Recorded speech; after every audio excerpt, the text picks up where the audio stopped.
Good evening, everybody. It is 7 o'clock on Tuesday, July 5th, 2022. This meeting of the Hingham Select Board is called to order. I want to note this meeting is being held remotely as an alternate means of public access pursuant to Chapter 20 of the Acts of 2021, temporarily amending certain provisions of the open meeting law. You are hereby advised that this meeting, all communications during this meeting may be recorded by the town of Hingham in accordance with the open meeting law. If any participant wishes to record this meeting, please notify the chair at the start of the meeting in accordance with Mass General Law, Chapter 30A, Section 20F, so that the chair may inform all other participants of said recording. Does anyone wish to notify me of any recordings at this time? Seeing none, I'd note for the record that participated in tonight's meeting are myself, William Ramsey, Chair of the Select Board, and also Select Board members Liz Klein and Joe Fisher. All right, next item on the agenda is approval of minutes. We have 3 sets of minutes to consider for approval tonight.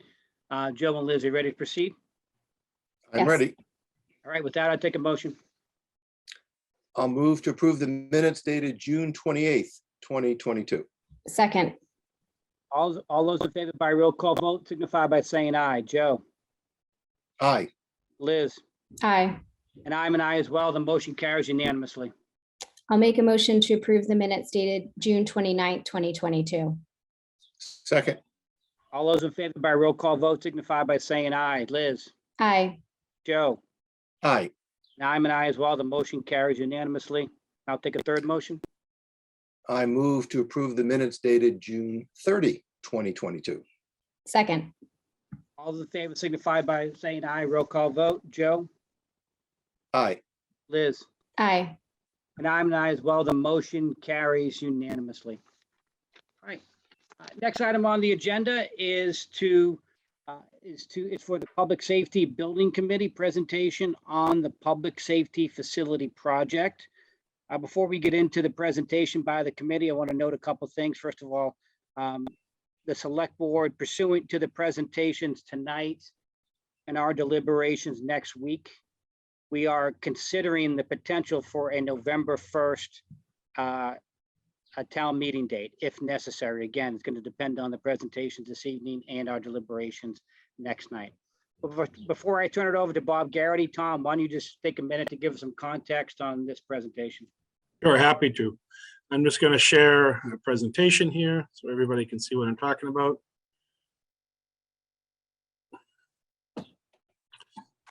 All righty. Everybody see that? That's good. Go ahead. Okay, so I just felt it was appropriate to give a little bit of context. We've been over this before, some of the history of this project and how we got to where we are now. I think that it's important to note the efforts that have preceded this one. So the North Fire Station was built in 1941. The existing police space where the police department is now was added as a wing to the old high school back in '67. Also in '67, the town actually formed a committee, believe it or not, to consider a joint building for police and fire. And then in '98, the police department, a lot of people might remember the police department used to reside up on Lincoln Street. That moved in '98 over here to Town Hall. There was some minor renovations to the North Fire Station in 2001. And in 2011, SHREC, or the Regional 911 Call Center, was created, and that was placed here at Hingham Town Hall and took about 1,500 square feet of space from the police station at the time. A year later, the town formed a town hall study committee to evaluate space needs of the departments, and that evaluation included the police department. In 2015, the town then decided that it wanted to do a feasibility study, which was done, and it suggested that the North Fire Station was in fact insufficient for its operational needs of a modern department. Town meeting had allocated about $500,000 for a fire station building committee for design costs to renovate that station. It's important to note only $33,000 of that of that appropriation was ever expended because of the next bullet, which talks about that committee found early on that in fact that station location was not a viable long-term solution and had a lot of different problems with it that would necessitate a new location for the North Station. And also in 15, the police station, the Town Hall Study Committee had begun a search of police stations to evaluate the concept of a public safety complex. In 2016, the Fire Station Building Committee had actually formally recommended to the board to relocate the North Station. In 2017, the North Station or the Building Committee had was contemplating moving the North Station to 19 Fort Hill Street, which is over where the roughly where the buses where the bus depot is, and that was going to cause a lot of problems because of the need to relocate some of the school department work, as well as there was some response concerns relative to the rail line, et cetera, and immediate traffic patterns. And now jumping ahead to 2018, we had done a full data analysis to evaluate call volume and response times and population projections, et cetera, that led us to the fact that the North Station, in fact, was best placed along the Route 3A corridor.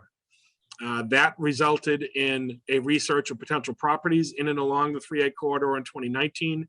And in 2020, we finally found and identified an appropriate location that was achievable and identified as a property that we could buy. Town meeting approved that, and 335 Lincoln Street was purchased in after the November special meeting of 2020.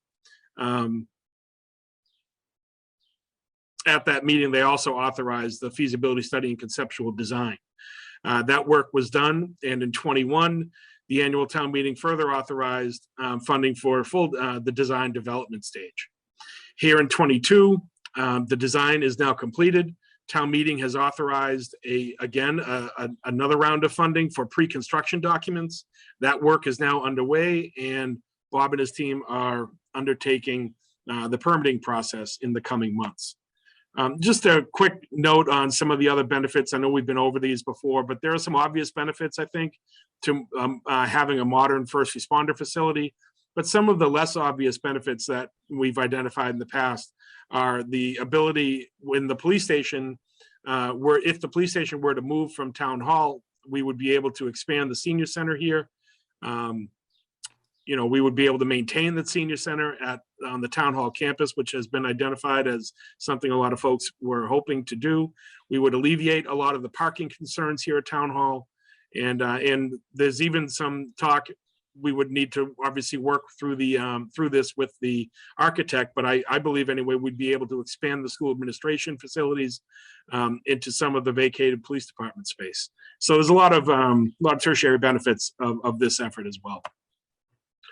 We would be moving, and the general concept is to move the North Fire Station from its current home at 230 North Street and the police station from its home here at Town Hall into a new police fire public safety complex up on Route 3A at 335 Lincoln Street. And then just a couple of last bullet points of things that the committee has been doing to date. So Bob and his team have been hard at it for a long time. Since the summer of 2020, they've held 51 public meetings. I think I mentioned that to a member earlier, and they said, yeah, I believe it. It's a lot of work. We hired KBA as our architect. We have Hill on board as our owner's project manager. We've determined the police and fire programmatic needs, completed the feasibility and design development phases. We've worked extensively with Hingham Net Zero. The committee has had them at several public meetings as well as some work sessions to help produce an environmentally sound building. We have now, as I said earlier, and now we're entering the permitting and pre-construction documents phases. And I believe that we will now be ready to seek authorization and borrowing for the construction of the building at a town meeting on November 1st.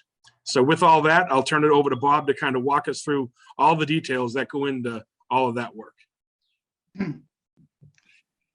Okay, Tom, I have prepared some notes. I believe the board members may have them, but they're not too long, so why don't I read through them and then we can discuss any questions at all you might have.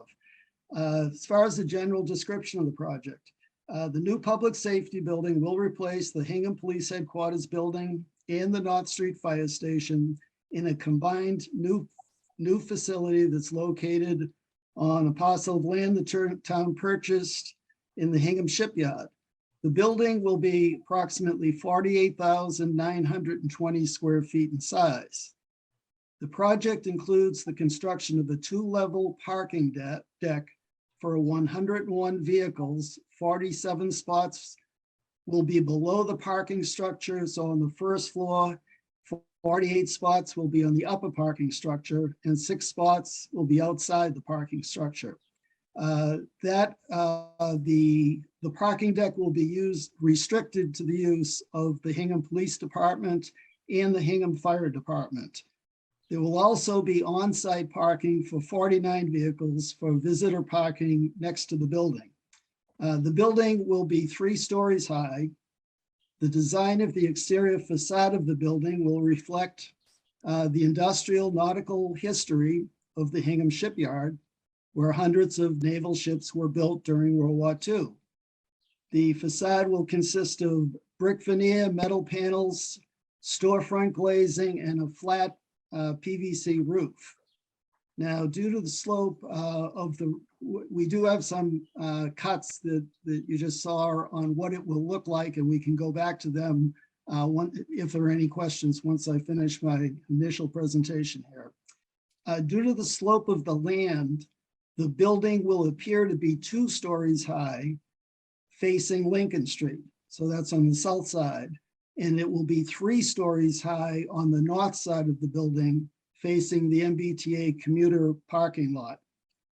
There will be 5 apparatus bays for emergency vehicles that will exit the site exit the building onto Lincoln Street. The primary public entrance to the building will be from Essington Street, which is on the north side of the building. The building, just a couple of specifics on the building. The building will have 10 cells in 3 different cell blocks. 4 of the cells will be for males, 4 for females, and 2 that can be used for handicapped and/or juvenile detainees. There will be one of the attractive features of the building is that there'll be a 60-seat training room in the building that can also be used as an emergency operations center in the event that there's an emergency and the fire and police departments have to convene some emergency responses. Now, the design does include a number of energy efficient features and systems that will utilize clean energy to operate nearly the entire building. The construction documents will describe and require the employment of best practices for ensuring energy conservation through the use of materials and strict construction methods that will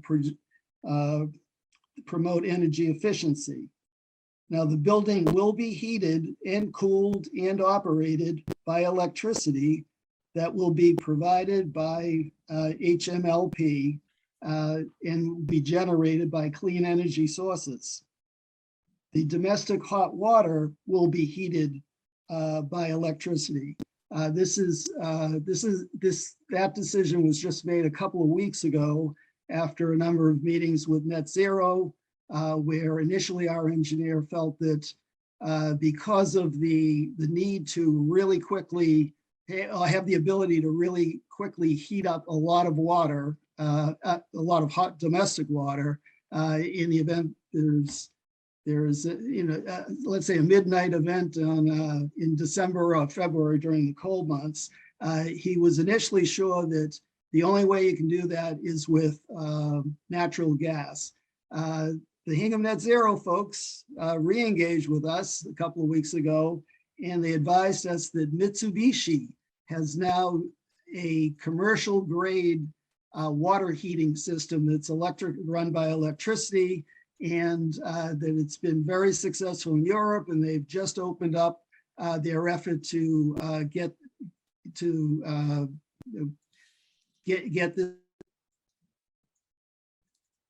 this project presented in the United States. So we took a look at that. The engineer took a look at it, most importantly, and indeed he confirmed that number one, Mitsubishi is a great outfit, and number two, it could accommodate all the needs of this building without the need for large storage, and it would all be electrically powered. So that was a big plus. So now just about every portion of the building is going to be powered by electricity. There's a minor exception. We can talk about it later if you'd like to, but it's only heating the apparatus bays just in the 3, maybe 4 winter months, which has its own particular needs.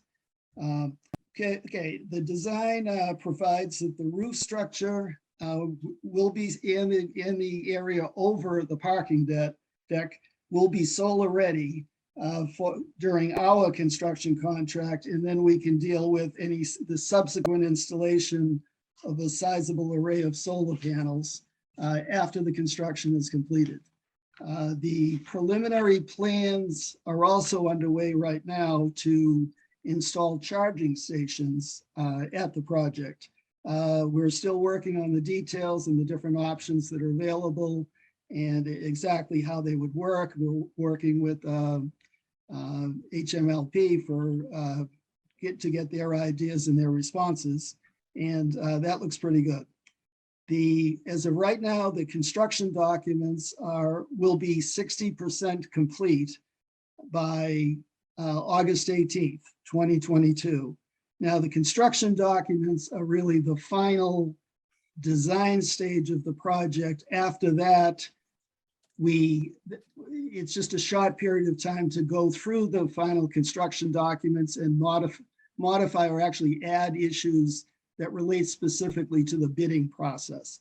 But so basically the design will effectively be complete at the construction document phase, and we will be getting a 60% construction document estimate by August 18th, 2022. And from what the estimators tell us, the 60% estimate will be of construction documents will be very, very close to what the final estimated cost would be for the project. Now the project budget, let me say, okay, so assuming that we do get favorable action at the special town meeting, then we should be able to bid the project by late December, maybe early January 2023. We expect that the contract would be awarded in January 2023, and the construction period would be approximately 18 months for a project of this size and nature. Now, the project budget. During design, the building committee has made a considerable effort to ensure that the estimated construction cost, that's referred to as the ECC, the ECC for the project will be determined by professional cost estimators. That process requires KBA and Hill to utilize independent construction cost estimators to prepare separate detailed estimates at various phases of the design. Those estimates then go through what we call a reconciliation process, where the estimators, KBA, Hill, and the owner compare estimates and develop a single reconciled cost estimate for the estimated construction cost. Now, the cost estimates include contingencies for design changes, for escalation of costs from the date of the estimate to the bid date, for market and fuel cost uncertainty, which is kind of a catch-all for a lot of the pricing fluctuation that we're all experiencing in the construction business, and a construction contingency for changes that will arise during the construction process. Now, given the dramatic increases in costs of nearly everything involved in construction during the past few years, it is essential that we develop an accurate cost estimate in order to ensure that we request enough funding to build the project and to fund significant additional project costs that are not part of the ECC, or estimated construction cost. Now, our total project budget that we're putting together, and we've already put it together initially, and we'll be revising it over the next couple of months. Some of the additional costs besides the ECC include the furnishings, fixtures, and equipment budget, usually referred to as FF&E, fire station specialty equipment, audio-visual systems, technology equipment, and security access control systems that are critical to the police department's operations because it has to be a very secure facility. Now, the other aspect of the cost that we'll be wrapping up here, if in our request to a special town meeting, will be the design and OPM costs.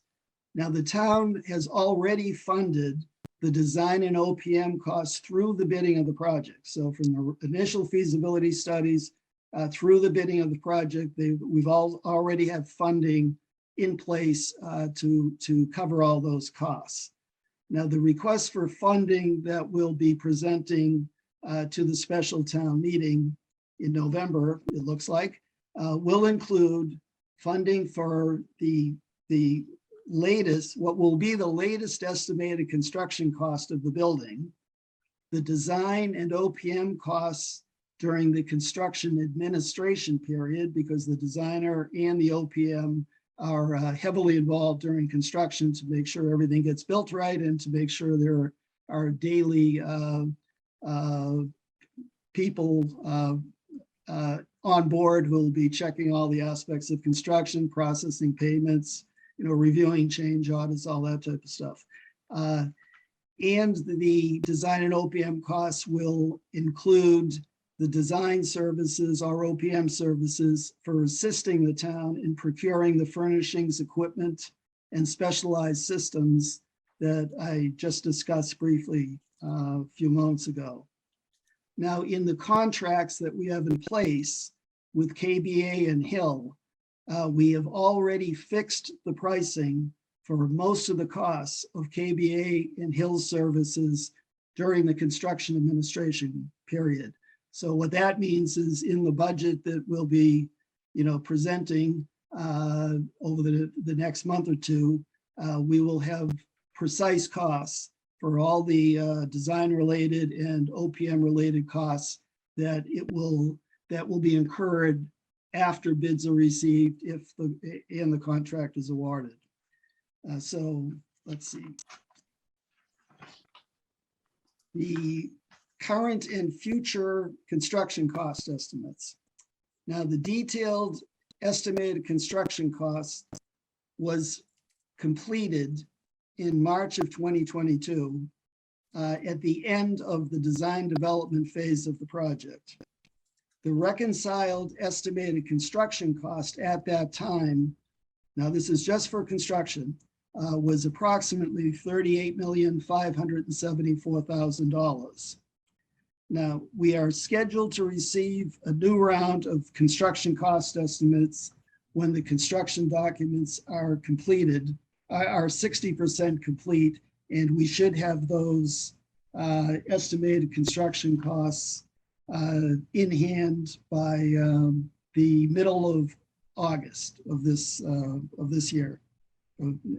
Actually, a month and a half, I guess. So, okay, shortly after we receive the 60% construction document estimate, we'll generate a total project cost estimate that will fix the amount we will be planning to ask the town to approve at the special town meeting in November in order to fully construct and complete all aspects of the project, including the furnishings and equipment and all the stuff we talked about a moment ago.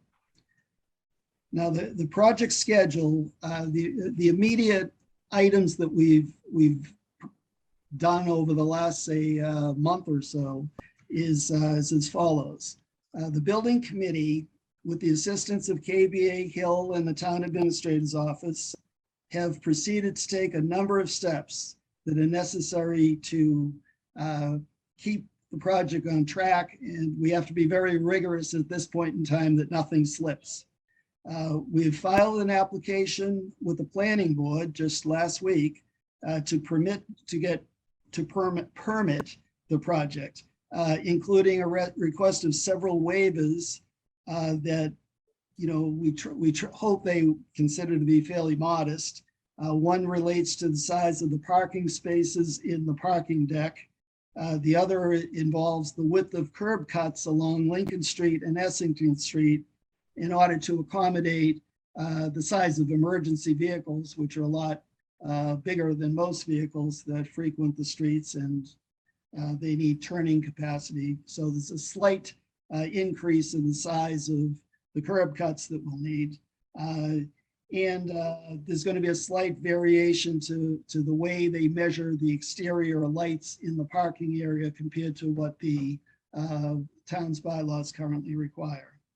Now, the town administrator, with the assistance of Susan Murphy, KBA and the traffic and site engineers are currently working with MassDOT, MBTA, and Samuels to obtain curb cuts and easements onto Lincoln Street and onto Essington Street in order to accommodate the project. We have also established a contractor pre-qualification committee, which is required by the bid laws. And we have already advertised for the receipt of applications from filed subbidders and general contractors who want to be pre-qualified to submit bids on the project, construction bids. The pre-qualification process usually takes about 4 months to complete, and we'll be reviewing and pre-qualifying or denying pre-qualification, as the case may be, on anywhere between 80 and 100 filed subbidders and general bidders who are interested in the project.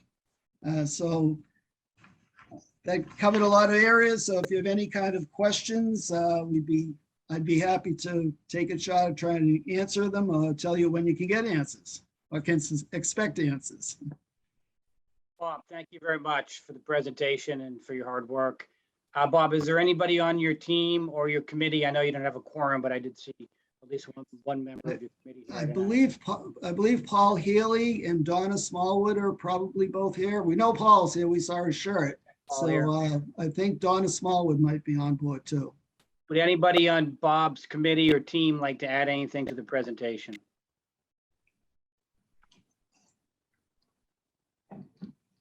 I don't see any hands up. Michelle, do you see any hands up? I do not. No, I Paul think waved his hand, but he was muted. I couldn't hear. Paul raised his hand. Yeah. Okay. Go ahead, Paul.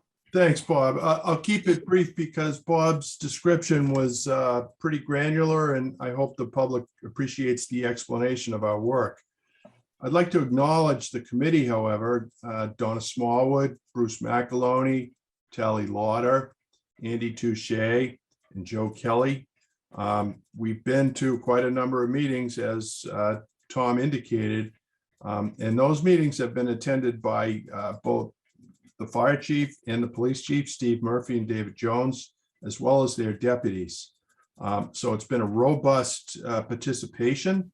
And as Bob did say, Net Zero has been a steady presence, and we've benefited from their suggestions and input and insight into what we believe is going to be an enduring project for the public safety facility that this town really needs. So I won't go on any further, but I just want to acknowledge their hard work and participation here.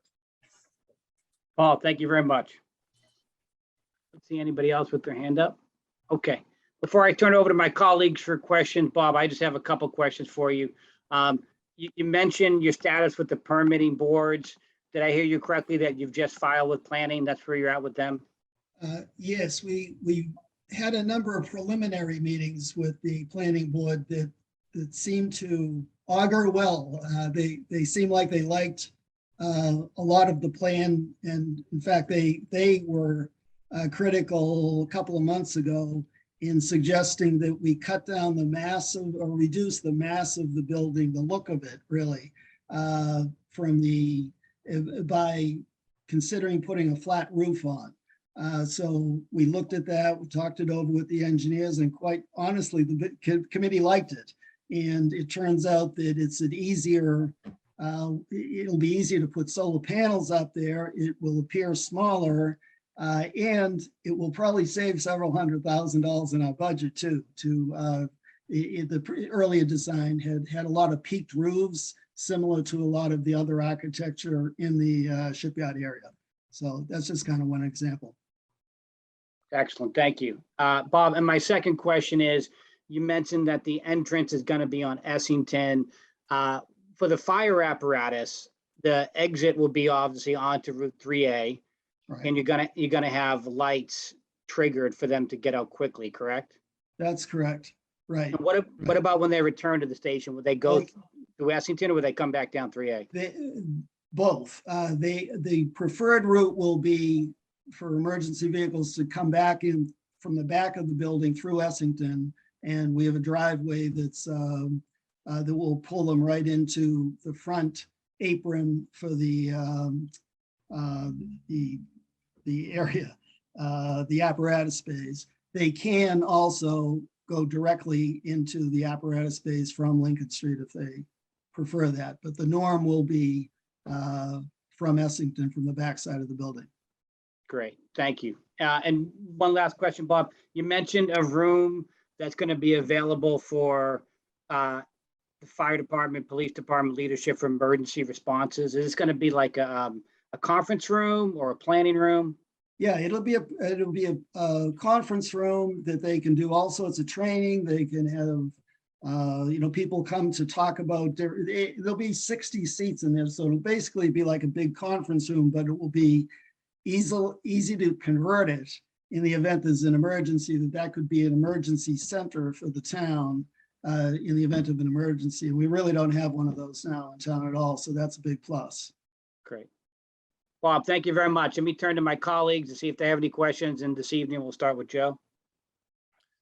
Thank you, Bill, and thank you, Bob, and the committee. This is a Herculean task, and you've been really incredible performance. So thank you.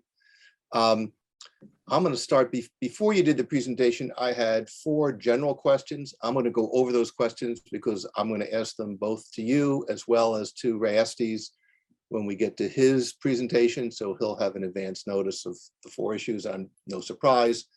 The first one is just making sure that what you've proposed is consistent with the town's commitment to net zero, which the town meeting adopted in April of 2021.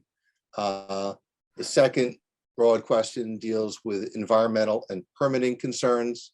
I know, Bob, you've addressed those and where you are. The third is to what extent are the cost estimates being affected by the current inflationary pressure that we're seeing? And then the fourth general question has to do with the time schedule, and to what extent are your time estimates affected by the supply chain issues that we are continuing to see? So just circling back on those 4 questions, then I have some specific questions, but on the 4, you've explained your commitment to net zero and how the project has met that. Second, I think you've detailed the permitting concerns and where you are in that process. The third, in terms of the cost estimates being affected by inflationary pressure, I understand that you're having, I guess, a relook at the costs. It's not clear to me how, when we go to town meeting and we put a specific dollar figure before the voters, how we can box in that figure given the inflationary pressures that we are all seeing. What process will you follow so that at town meeting we're comfortable that when we do the vote on the dollar amount, that it's real? Well, the cost estimates that will be prepared and have been prepared through already several cost estimates. Okay, very detailed. They're getting more and more detailed, but they're already have all the components necessary for any cost estimate, which is they got two professional cost estimators.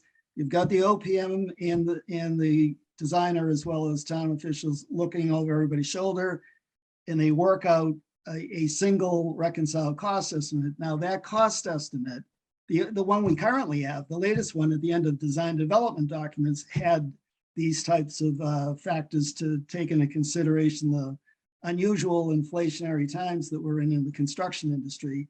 They already carried different factors, and I can tell you, I probably have them here, but it might take a little too much time, but we can give you the factors that they've already included in the prior estimate. Bob, if I can just Yep. cut it down to one question. Yep. I've assumed that they have included an inflationary factor. What is Right. the inflation rate that they are assuming in their projections?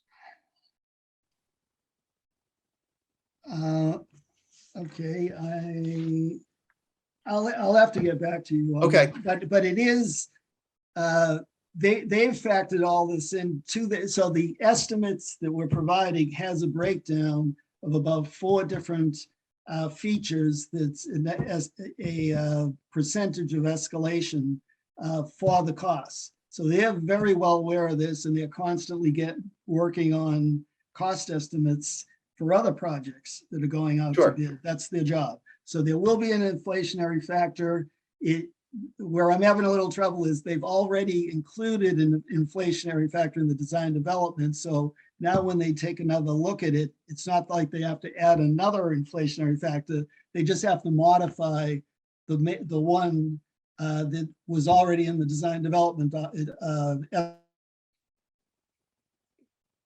estimate back 3 months ago, 3 or 4 months ago. So they know what they're doing on this, and they're being pretty liberal at estimating, because the worst thing we can have is a project that doesn't come in on budget, obviously, when we go out to bid.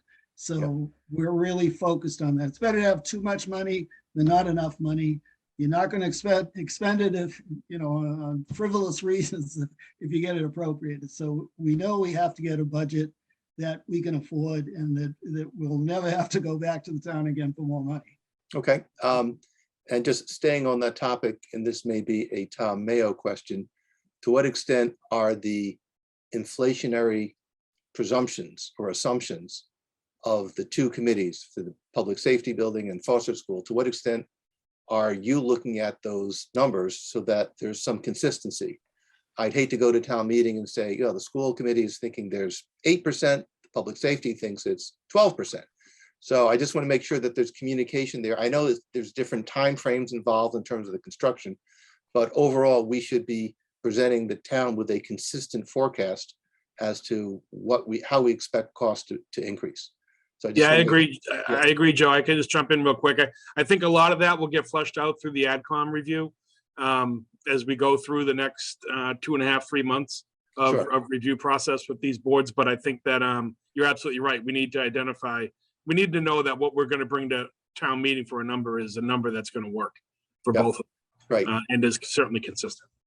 And then with respect to the time estimates, Bob, you were talking about I think 18 months for the construction period. Right. How firm are you, or is the committee, in that time estimate, since some people can't even get a deck built for their house within 18 months. So I know you've got a lot more control, but I just want to get a sense of how secure we are with our time projections. I think we're very secure. Number one, it's a big project. There'll be a lot of bidders. They'll want to get the job done. Number two, let me see. Once we bid it, we have let's just assume it's going to be 18 months for a construction period. It's going to be very explicit in the construction contract.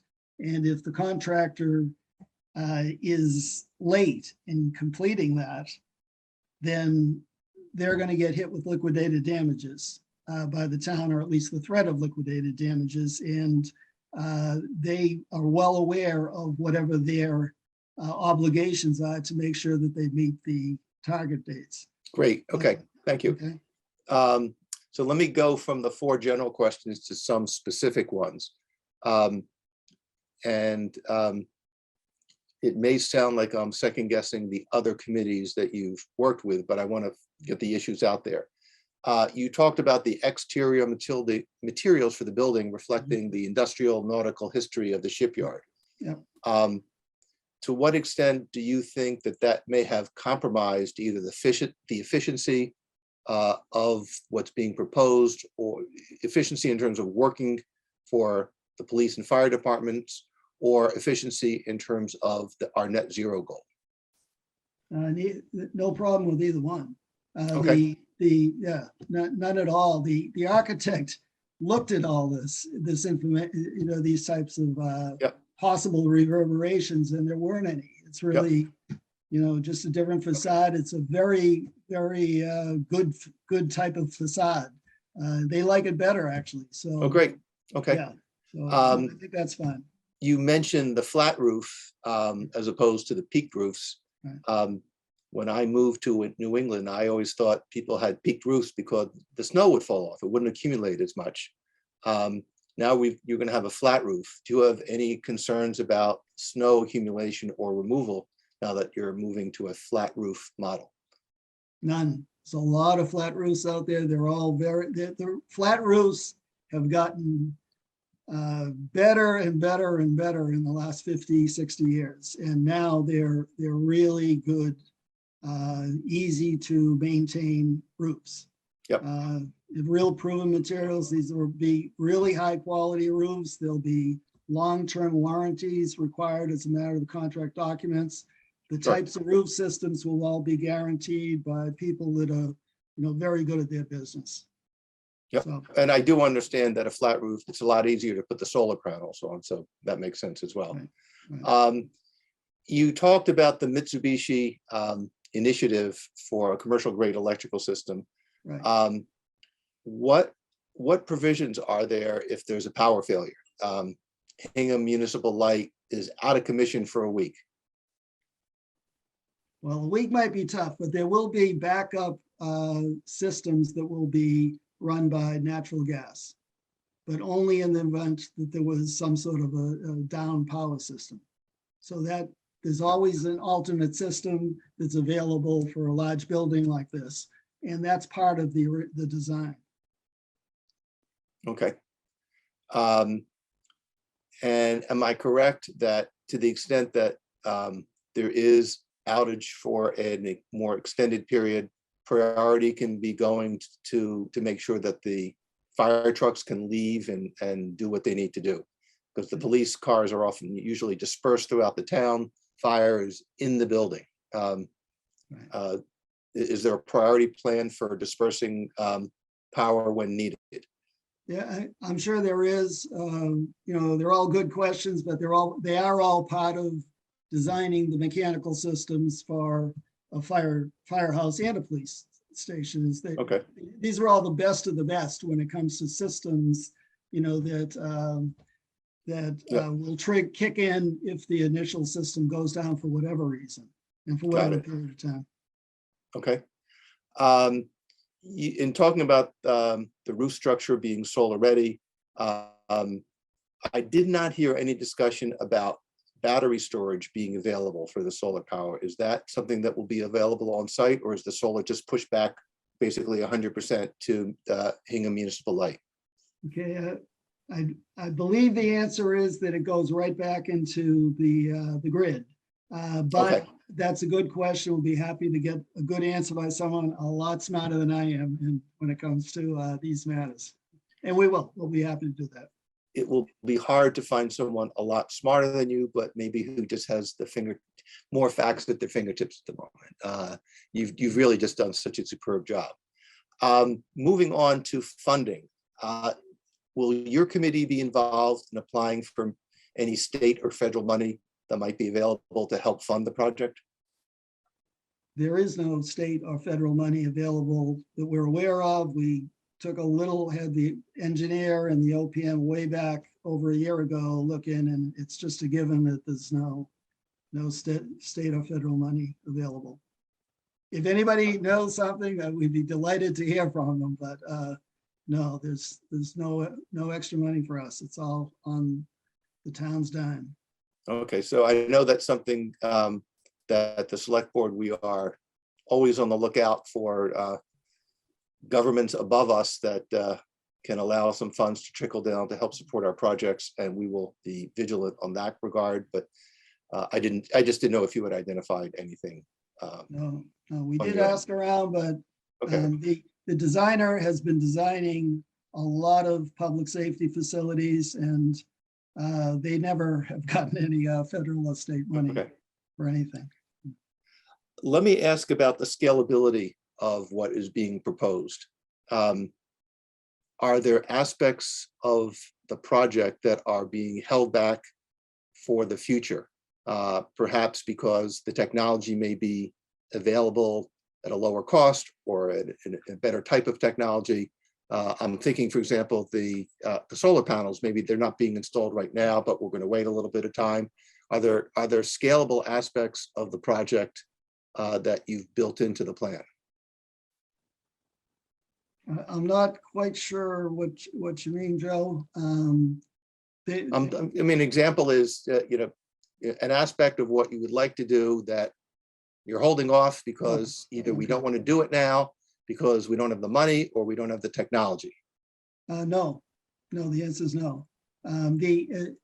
As far as the solar panels there, we're making it's solar ready because there are a number of different ways you can procure solar panels, and you very, very seldom do it through a general construction contract. There can be different lease purchase arrangements, lease arrangements. Right. There are special, they're not considered, I guess what I'm trying to say is they're not part of the usual general construction costs, but we're putting in all the infrastructure in the construction contract that will be ready to do that when the town figures out whether they do want to go with solar panels and what the particular method might be. Okay. Let me ask the question a little differently. Something, for example, like the structure, it could handle 10 holding cells, but we're only planning now for 5 because that's the current need for a town of this size. But as we grow, we have the ability to increase the number of holding cells. I'm making up numbers as an example, but that's another aspect of scalability. I don't know if there are any aspects of the project that are intended to be scalable that way. Yeah, no, we designed the building. We are designing the building with the message to the architect that this is a 50-year plan, that this project should be good for 50 years with all their systems. So in their estimates for square footage and how the sizes of the departments, sizes of the equipment, different types of equipment, they've built in a factor into their design way back in the feasibility study phase on how that would translate into square footage and sizes of rooms. And if anything, say a size of a room might be a little bigger now than if, well, the room would stay the same, but there might be more room inside to be able to bring another desk or something like that. Okay, so I hope that answered it a little bit. Yes, thank you. And I've got one final question. At the end of your presentation, you talked about getting permits, permissions, things from MassDOT, MBTA, and Samuels. I'm wondering if I know the answer, but let me just be clear. What's the likelihood of success on obtaining those? And with respect to easements, do you anticipate any costs associated with perhaps purchasing those easements? And that might be a Susan Murphy question. Yeah, it is a Susan Murphy issue, but I think the more significant, I'm not aware of any costs. From what we're hearing is nobody's talking costs. It's more, they just want to make sure it fits with the neighbors and the other facilities. The permitting issues for MassDOT is, that's really just a curb cut, so there's no cost factor there. The more important thing from my perspective is we have to get these, sometimes it's hard to get the MBTA to move. And we do need to get, Essington technically is owned by the MBTA from what I understand. So we are gonna have to have those curb cuts. And I guess you can try to, determine, I believe there are some temporary, like memorandum of agreements we can do while the MBTA process is grinding through to eventually get the curb cuts. But we don't anticipate any opposition at all from the MBTA. It's just more, they've got a lot on their plate and you've got to keep prodding them. And Susan's doing a very good job at that. I see that Susan unmuted herself. So Susan, you want to add to that?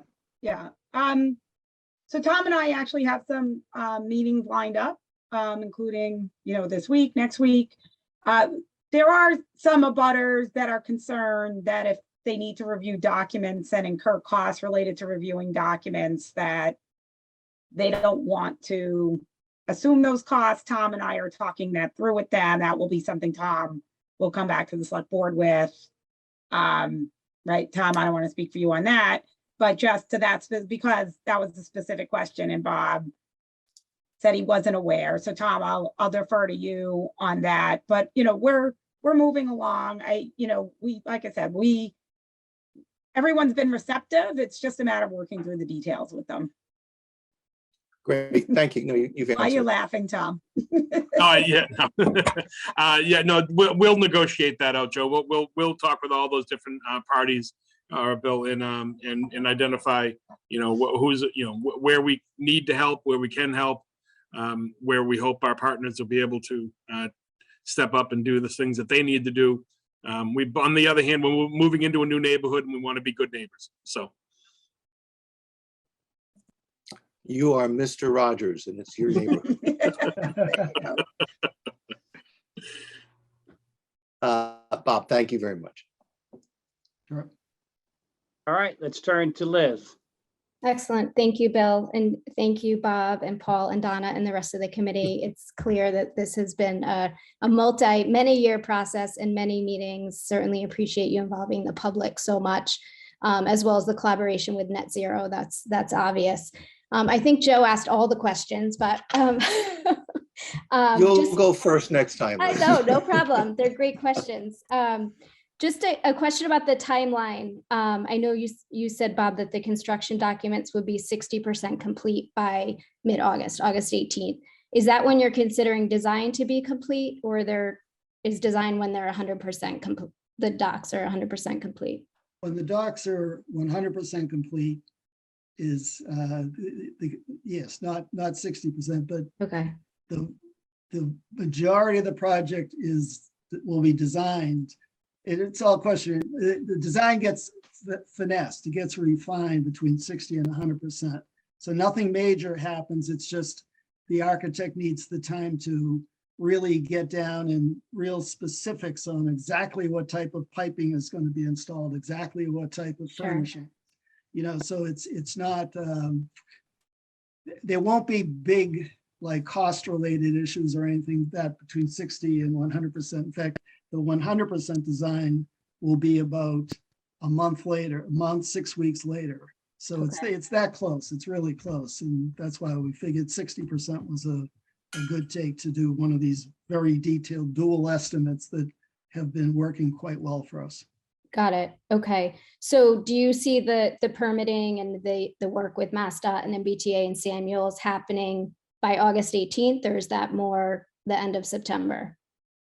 Well, I'll defer. I think that'll be longer. I'm not sure if it'll even be the end of September. It could be that we could, if we get temporary, I guess I'm geared more to thinking, when will we have it for construction purposes?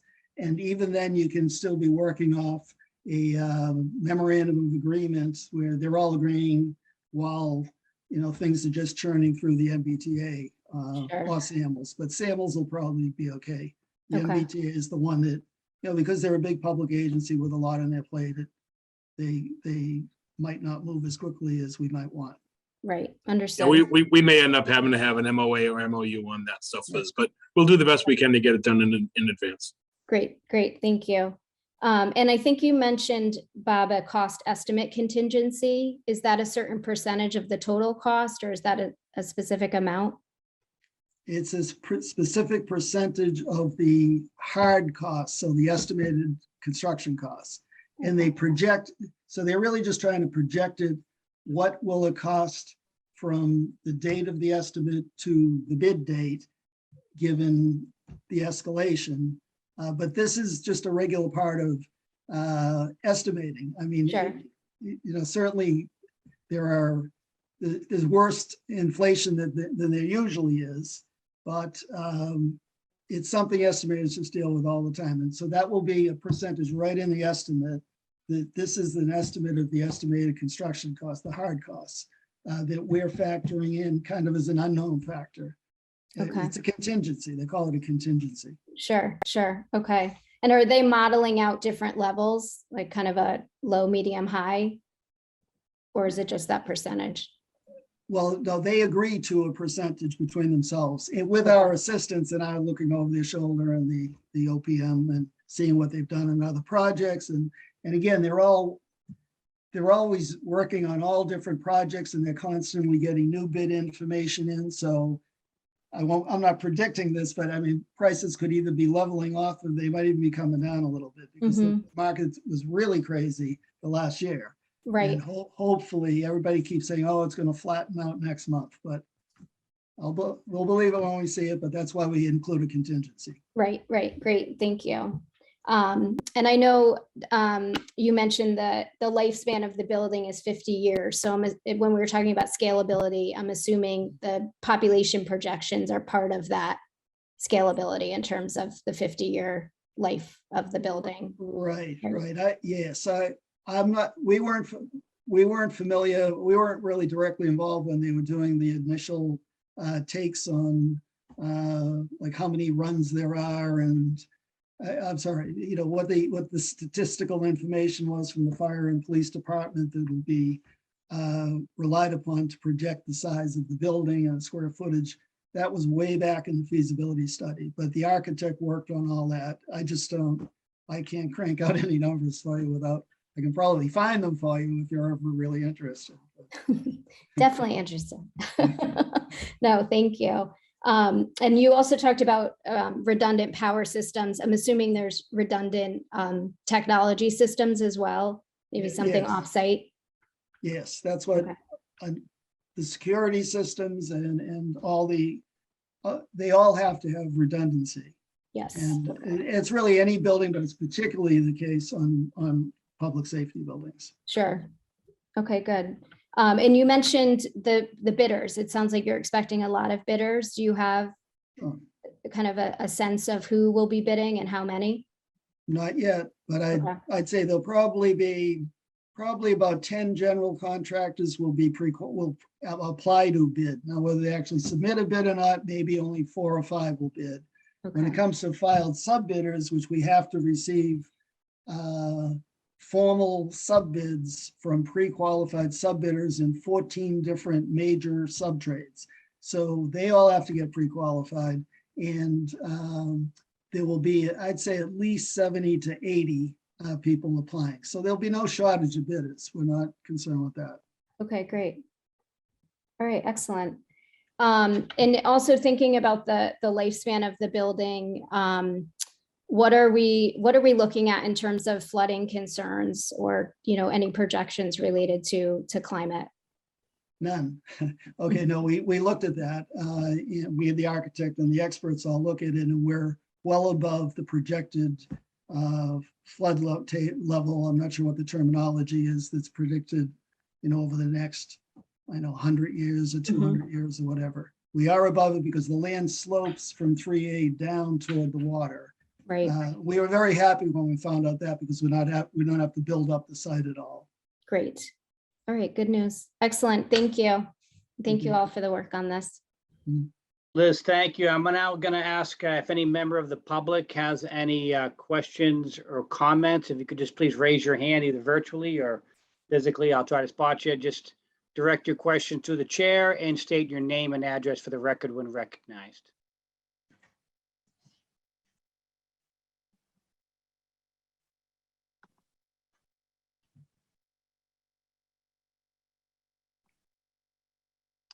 do not see anyone with a hand raised. Michelle, do you see anyone with a raised hand?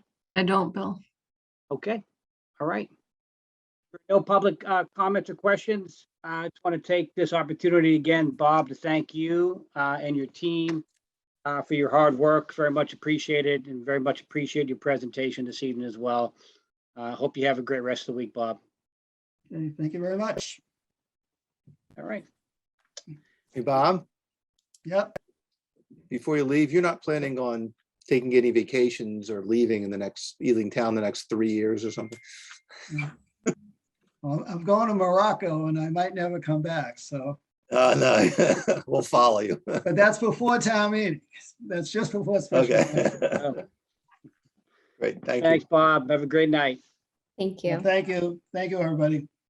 Next item on the agenda is the school building committee presentation on the Foster Elementary School project.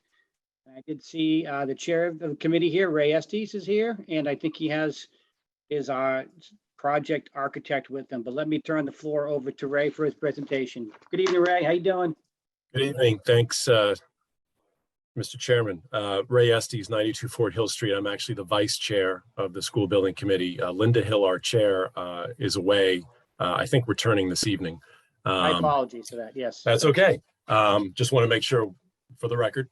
And just, I don't think I see other members of our committee on, but I would like to recognize them up front. So aside from Linda Hill, our chair, Chris Mercer, who serves as our secretary, Kevin Lynch, Jen Murphy, Tim O'Neill, and Michelle Ayer. So like Bob and the Public Safety Building Committee, we've been working for a long time. We've been together nearly, well, actually 5 years now, and have done quite a bit of work. Joining me tonight, members of our project team, Gene Raymond, our architect, as well as Chris Carroll and Sean Burke from our project manager, PMA. So thanks to them for joining, and for Gene and his work in helping to pull together the slide deck that you're going to see this evening. So we're really excited about this project, excited to be able to give you an update as we move through what's normally a summertime when people go away. And we're going to be very busy this summer. It looks like all of us, which is good because these projects are tremendous for our town and our taxpayers. And we're really excited about being able to add another new school to Hingham to serve its students. So why don't we get started? Gene, if you want to pop up, are you a co-host now? Can you pop up your slide deck? There you go. Perfect. Great. So I'm going to just start off, and then I think Gene is going to pick up with some of the particulars, and then we'll both talk about a few different things. So some of you may have seen this rendering. This is generally what the school currently as designed is going to look like. We are designing, in the process of designing, a 3-story building, approximately 126,000 square feet, that'll serve students with a design enrollment of 605 set by the MSBA in grades pre-kindergarten through 5. It is designed to be made of a number of natural and natural-like materials, cementatious, fiberboard that looks like wood, brick, slate, all designed, outfitted, and colored to kind of mesh with the backdrop and landscape of this beautiful property. For those of you who are familiar with Foster, it's about a 39-acre site. Only about 7 acres or so are developable. So it's a tight site, it's a challenging site. There are a lot of physical constraints that we'll be dealing with both in design and also during the permitting process. Slide, Gene. So let's start off talking about where we are in terms of schedule. We have just, as of June 27th, we submitted our schematic design package to the MSBA, and that is the major submission. We've been making many submissions over the last year, year and a half, but this is the key submission to the MSBA, which then triggers their full review of our schematic design progress, and then sets essentially the price of the project, if you will, which will set the eventual MSBA grant that Hingham will receive. This submission was made 2 months in advance of the MSBA board meeting, which is August 31st, at which time we anticipate board approval of our schematic design submission and confirmation of the price of the project. A little bit unlike the public safety project, as you know from past school projects, the middle school in particular, we now know what the price of this project will be for all intents and purposes. The purpose being for town meeting and what the appropriation we hope would be recommended to be. And that's the number from which the MSBA will derive its award in terms of a grant. There are some factors that we can't control that happen after that number is set. Design gets refined, we go out to bid, and anything can happen, really. As you may recall, in the middle school, we got very fortunate with bidding and got a very low bid. And then through additional cost savings, we're able to come in way under the appropriation, several $1 million under the appropriation. We're hopeful that we'll have similar luck this time, but the economic state currently and the trend in construction costs, as Bob may have mentioned on his project, are not boding well for that to happen, but we're still remaining hopeful. So in terms of schedule, we've just made that submission to the MSBA. They are reviewing. They will be back to us with comments and questions, and we'll be responding through our project team over the next month and a half. Our building committee is working continuously throughout the summer. We're meeting again tomorrow night. I think we're meeting again on July 20th. The permitting will be kind of a tad behind, but almost tandem with the public safety project. We are submitting to Conservation Commission, I think, on July 18th or so, and then to the Planning Board on July 25th. And those hearings are expected to start end of July and beginning of August. And we hope to be finished with permitting at around the end of September. We hope to go out to bid for phase 1 of our project. Unlike prior school projects, this one has been split up into 2 phases. It involves a significant amount of site work.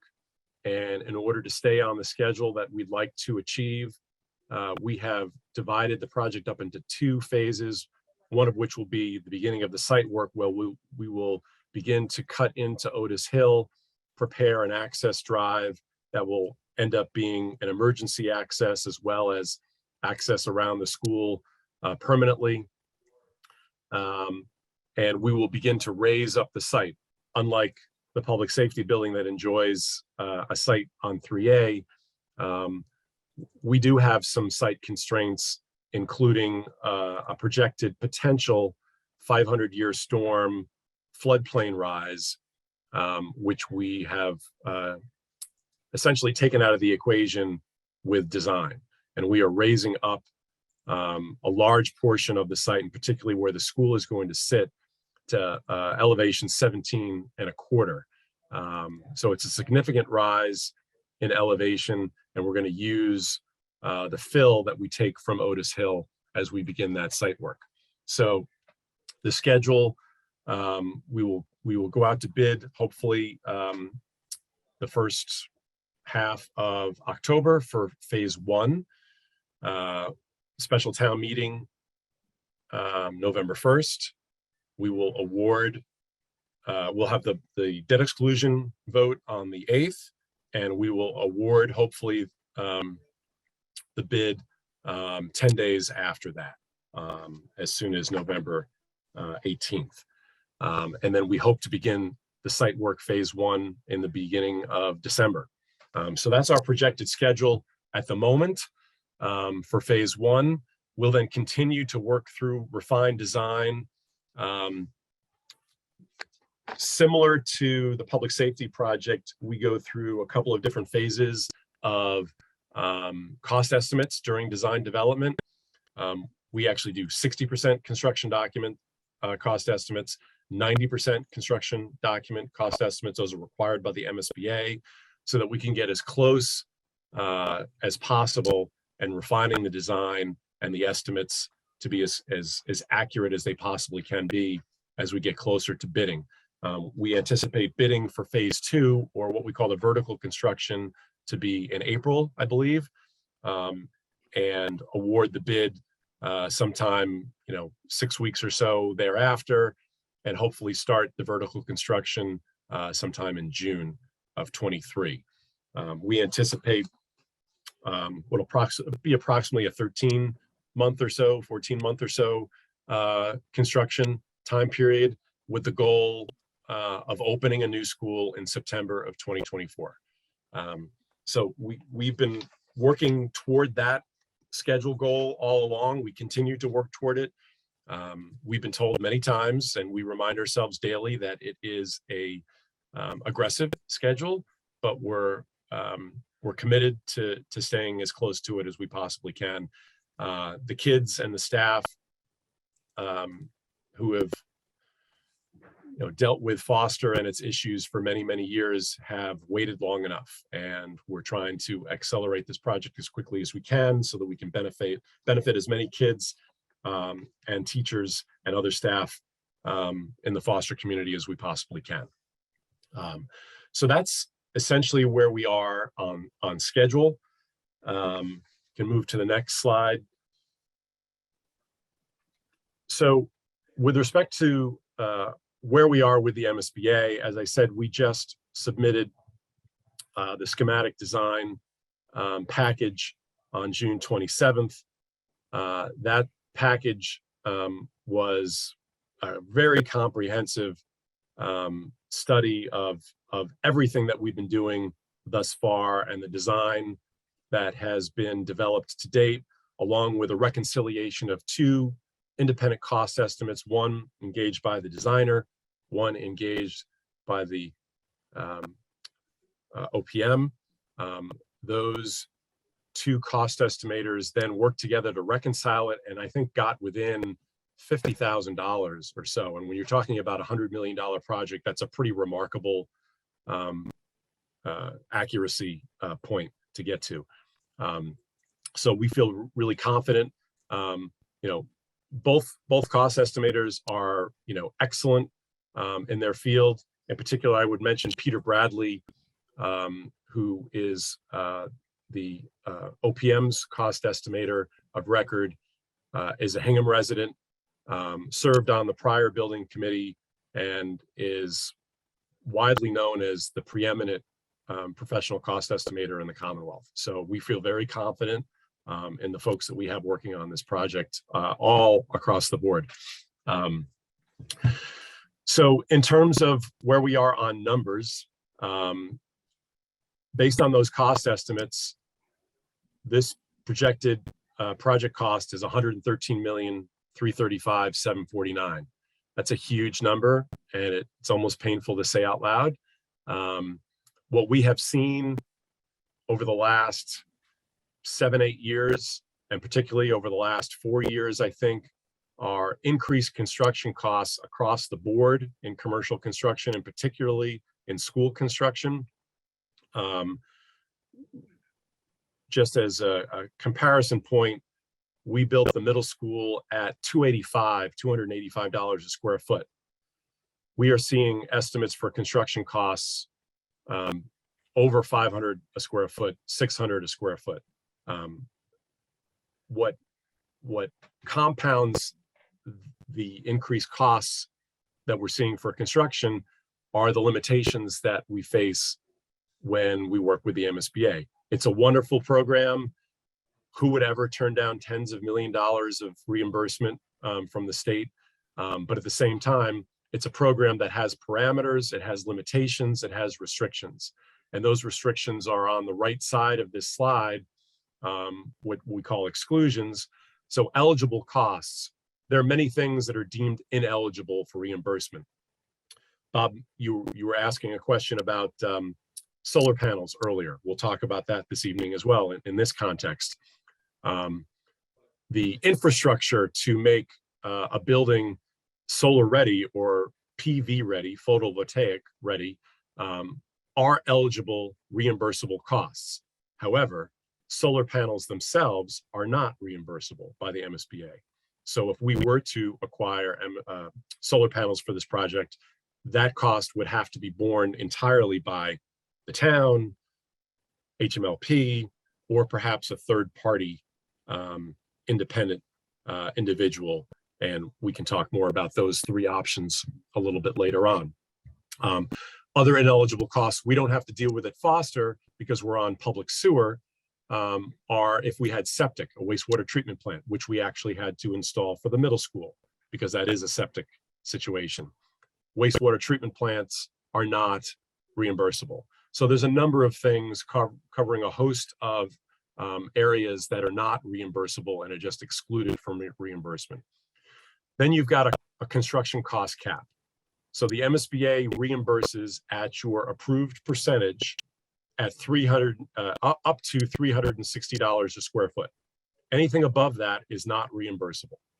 So we're capped. So if we bid and the costs end up being $500-600 a square foot, then any amount over $360 a square foot is not reimbursable. So we would bear 100% of those costs. Likewise, for site costs, those are capped at 8% of the building construction costs. Anything above 8% are not reimbursable.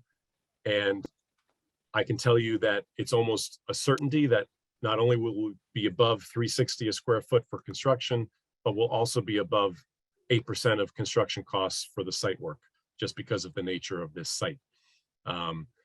FF&E, furniture, fixtures, and equipment, as well as technology, also have cost caps associated with them.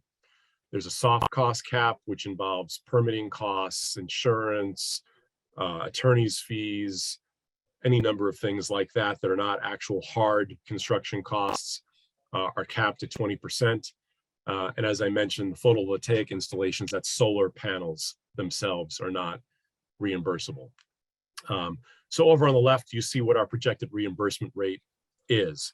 MSBA sets a different base rate every year. Our current base rate for this project, based on a number of economic factors that Hingham falls into, is 36.87%. There are additional credits or points that we hope and feel confident that we will be achieving through our LEED scorecard. LEED is a way of achieving not only energy efficiency through various attributes of the school, materials of the school, but also practices like maintenance and technologies and things of that nature. We hope to achieve LEED Silver for this. If you're familiar with LEED, it goes all the way up to platinum, silver, gold, platinum. So we're high up on the list as long as we achieve LEED Silver. And actually, we only have to be LEED certified. Anything above being LEED certified gets you the full amount of the credits that you're seeking from the MSBA. We're actually going to achieve more in that, but not get any economic benefit from it, unfortunately. The middle school is LEED Silver. We expect to achieve that as well. With those additional credit points, we hope and expect to get an overall reimbursement rate of 40.52%. Nobody on the MSBA is listening to this, so I'll just say it very quietly. The reality is, because of the items on the right, the construction cost caps, the site cost caps, the other exclusions and limitations, the effective percentage rate will actually be lower than the 40.52%. MSBA doesn't like you to say that out loud because it makes them look bad. And we understand that, but it's the reality. So when we're talking about economics, which are really important to everyone who's listening right now, I think it's important to hear all the numbers in the appropriate context and understand what they mean. We could go to the next slide. Okay, so I'll turn it over to Gene for the moment. He's going to run through some of the programmatic highlights just at a high level, the site plan, some of the floor plans, and some other details about the site itself. And then, you know, we'll reconvene to talk about some more items and then take some questions. Gene? Well, thank you, Ray, and good evening, everyone. I want to congratulate Ray on a really nice summation of the 3 slides he went through, and I'll try to run through mine. I have a little easier job, a lot of pretty pictures and exciting stuff, and then we will obviously take some questions, whatever the questions are. So the you know. I've been in town for, you know, decades, and the Foster School has always been kind of a known entity that it needs some work. And we're really happy that the project's going forward. It all starts with the educational program. The district did a fabulous job. We did visioning sessions. We spent a lot of time with district personnel, administrators, staff, neighborhood people. What we've, as Ray said, we have 126,000 square foot building. It's 3 stories because it has to be compact. Compact's good as far as construction costs and operating costs. It's more efficient than a big sprawling building. But also we have to fit this building on what's pretty much a tight site. We're going to build it out behind the existing school while the existing school is in operation. And then we're going to, you know, take it down. But the size of the site is a constraint.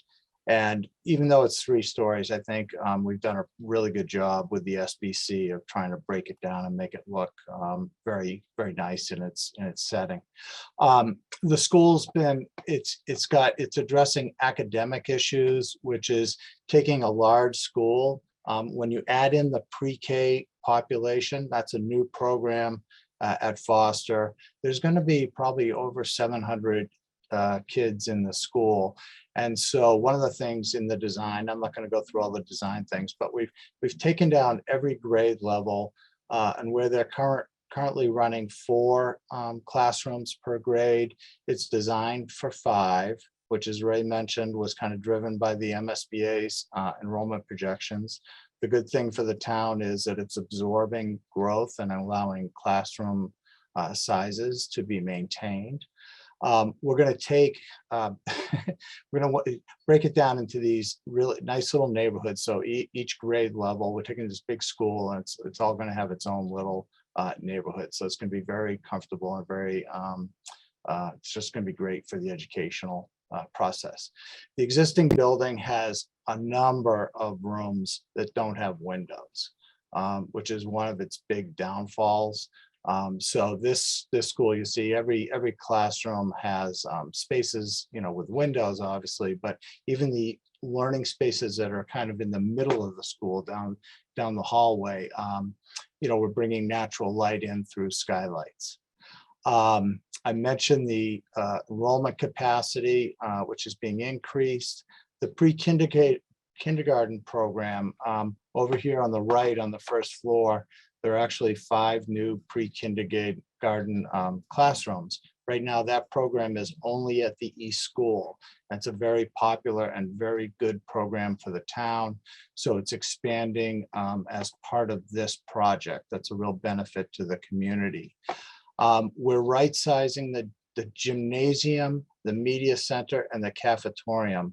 They are all woefully undersized at Foster compared to any new school, and actually all the other schools, elementary schools in Hingham. So they're all coming up to the space standards that MSBA is dictated, but they're all they're all the proper size. I'm just going to say that. We're going to expand the music. And then on the site, there's multiple outdoor learning opportunities, and that's a major focus of the visioning and the educational programming. There are 2 special education programs that are going to be built as part of this project, and currently they're not available.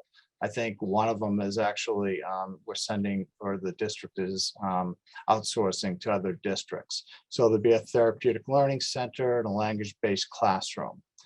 For the community, they have this big multi-purpose room, right? Could be used by any community group, but its main focus, besides a gathering space for multi-class activities, is as a home base for the after-school program, which again is very popular. And this project gives it the ability to expand. Tennis courts and softball fields exist at the school now. They're going to be rebuilt, and they're actually going to be moved. Instead of behind the school, they're going to be moved out near the street. So that'll be a big benefit to the community, as well an increase in parking, and then universally accessible, handicapped accessible playgrounds, which do not exist now, and again are an important part of the program. So these classroom neighborhoods, as I said, I get to show the pretty pictures, but we've broken down the 6 grade levels, K through 5, that each have 5 classrooms.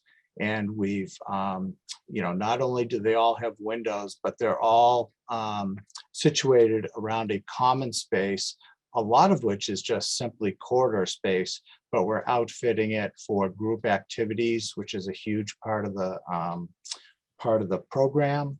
A lot of maker activities, pull out, kids can be pulled out, 2 classrooms can come together and do an activity. So it's very flexible. All the furniture, everything is movable. And as I said, a lot of it was corridor anyway, but the issue here is trying to, again, break down this large building into smaller pieces. And if you took a cut through the building and you just looked as if you were looking into a dollhouse, as I mentioned, these commons for each grade level are in the middle of the building. So we're making sure to bring natural light down through the building, because it's well known that natural light impacts education and even staff well-being in fabulous ways. We spent a lot of time with the school building committee looking at how we can make the building as efficient as possible and keep the operating costs down. Everyone had the complete understanding that the capital costs are X, but you're going to be running this building for probably more than 50 years. So we've done a lot to it. Almost from day one, the committee made the decision to go with an all-electric building, not have any natural gas or any carbon emissions coming out of this building. So we're going to start with robustly insulated roof and walls. Very, very, I'll just say, a lot of insulation. All the glazing, all the glass, the doors, it's all going to be triple glazed, kind of the most energy efficient glass that we can have. I mentioned that we're going to have all electric heating and cooling, so no carbon. The roof is ready for photovoltaic panels, and between the roof and the site, the school building committees commissioned a study, and we're taking a look at how much electricity we could generate. And the ideal would obviously be generate over the year 100% of what you're going to use. But that's still in process, but we're ready, and we're getting facts and figures on that.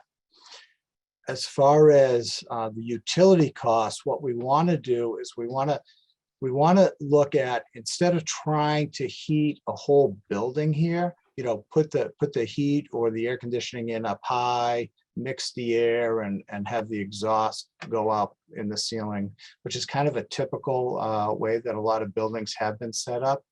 We are using this, it's called displacement ventilation, where the supply air will come in down low, and then as people heat the air or lights or computers, you know, the particulates will rise kind of naturally and they'll be exhausted out the top. So there's a nice, it's wonderful air quality within the space.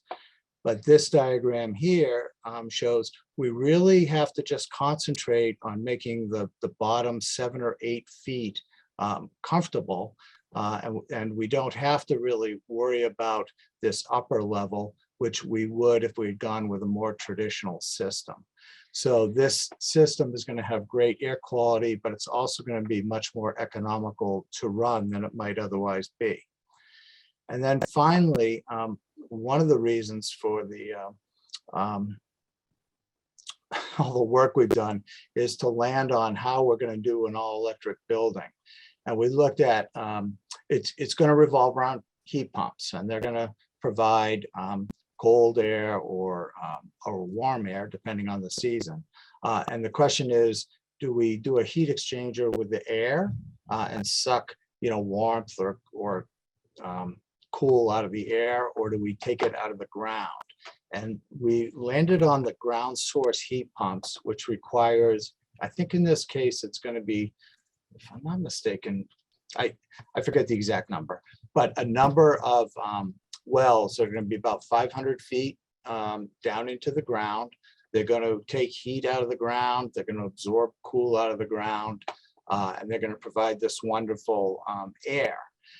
It has the lowest energy use intensity of all the systems we could look at, the lowest life cycle cost over 50 years, the lowest yearly operational costs, the lowest utility costs, which is really, I think, I'll let Ray speak to it, but I think that's where the committee was really coming from. How do we knock down, you know, the yearly budget for the school department?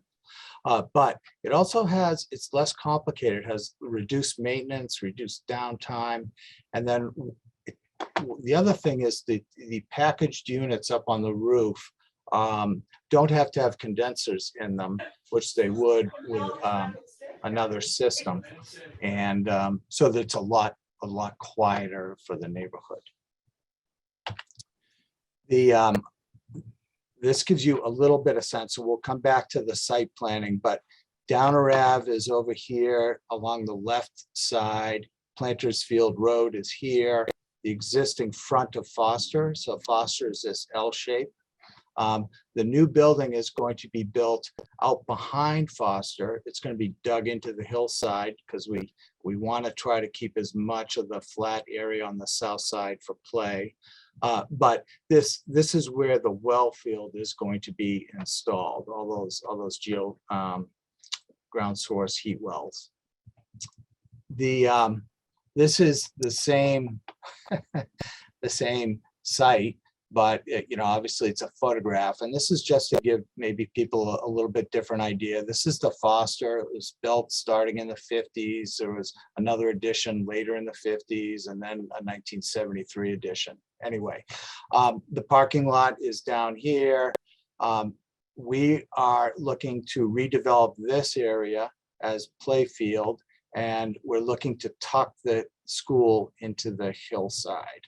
We have this one, it's just a wonderful site. It's an amazing site because you don't have a lot of abutters, but you have, you know, a forest ecosystem, you have freshwater wetlands, you have the tidal marsh, you have all these amazing you know, educational opportunities. But as Ray had said, the tidal marsh is one of our constraints. It's projected, right now there's projections that the town's done a number of different studies, which kudos to the town, but over the next 50 years, the floodplain is projected to rise from about elevation 8, where the parking lot is, to elevation 14. So that's, sea level rise in action. With, the projection is that, you're going to want to set your building at least at 14. As Ray mentioned, we're setting it up at 17.5. So we want to be well above that.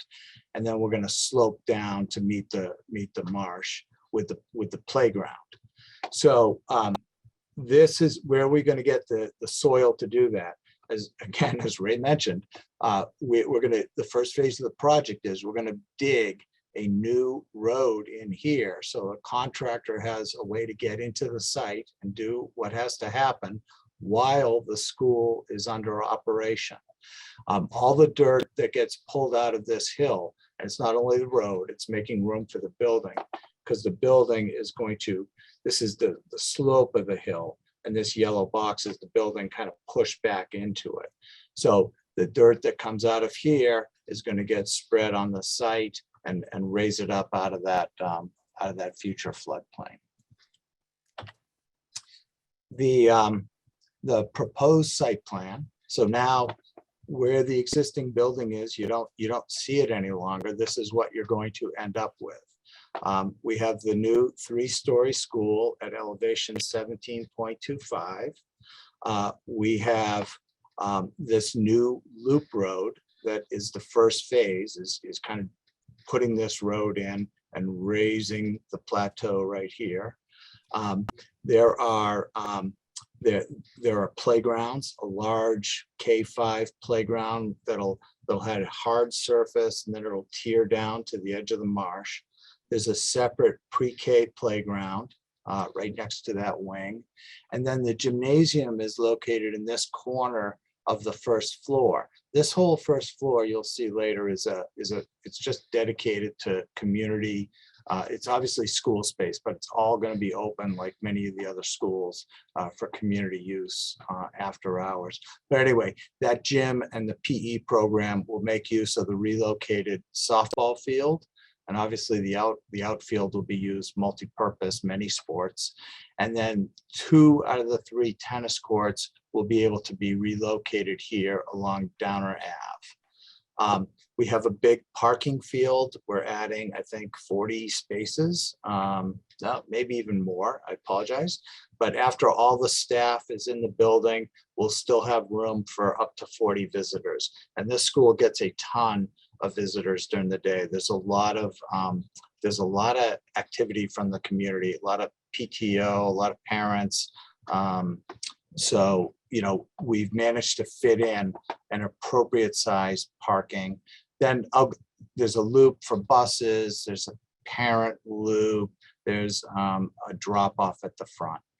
There's a garden and a play field, just a general play field. So this whole area is all play. There's a couple of outdoor classrooms as well, which sound fancy, but really they're just, again, very simple spaces where the field science program can make use of it, or teachers can make use of it. We're working with the planning board. Our traffic engineer, their traffic engineer are currently going through not only the impacts this project would have on the off the site, which I'm just going to say are almost none, because there's already a school there and we're just not adding a lot of traffic. But what we are doing is we're going to be able to pull what now is a bunch of cars that line up on Downer Ave at arrival and dismissal. And the parents will be this blue loop, and they'll be able to come in and we'll be able to get 60 cars off the street as they wind their way around the building and then drop off or pick up their child from the main lobby. The special ed vans will come in, make the same loop, and then they'll drop off at the front drop-off loop. Then both would just proceed back out to Downer. There are 6 buses that are projected to work with the site or the school, and they'll come in here, they'll just cross here, and then there's this, just a very nice area for them to stack. The kids can go back and forth to the building without having to cross any traffic. As I mentioned, though, we have our play down here, and we have all these parents at drop off and arrival. So what is going to happen is there are going to be gates that are operated, and these will close after drop-off is complete. And this whole green zone here is all adjacent to the building, and this whole thing will be a safe play area. The softball field really doesn't have any traffic implications, so that's, again, just a very safe.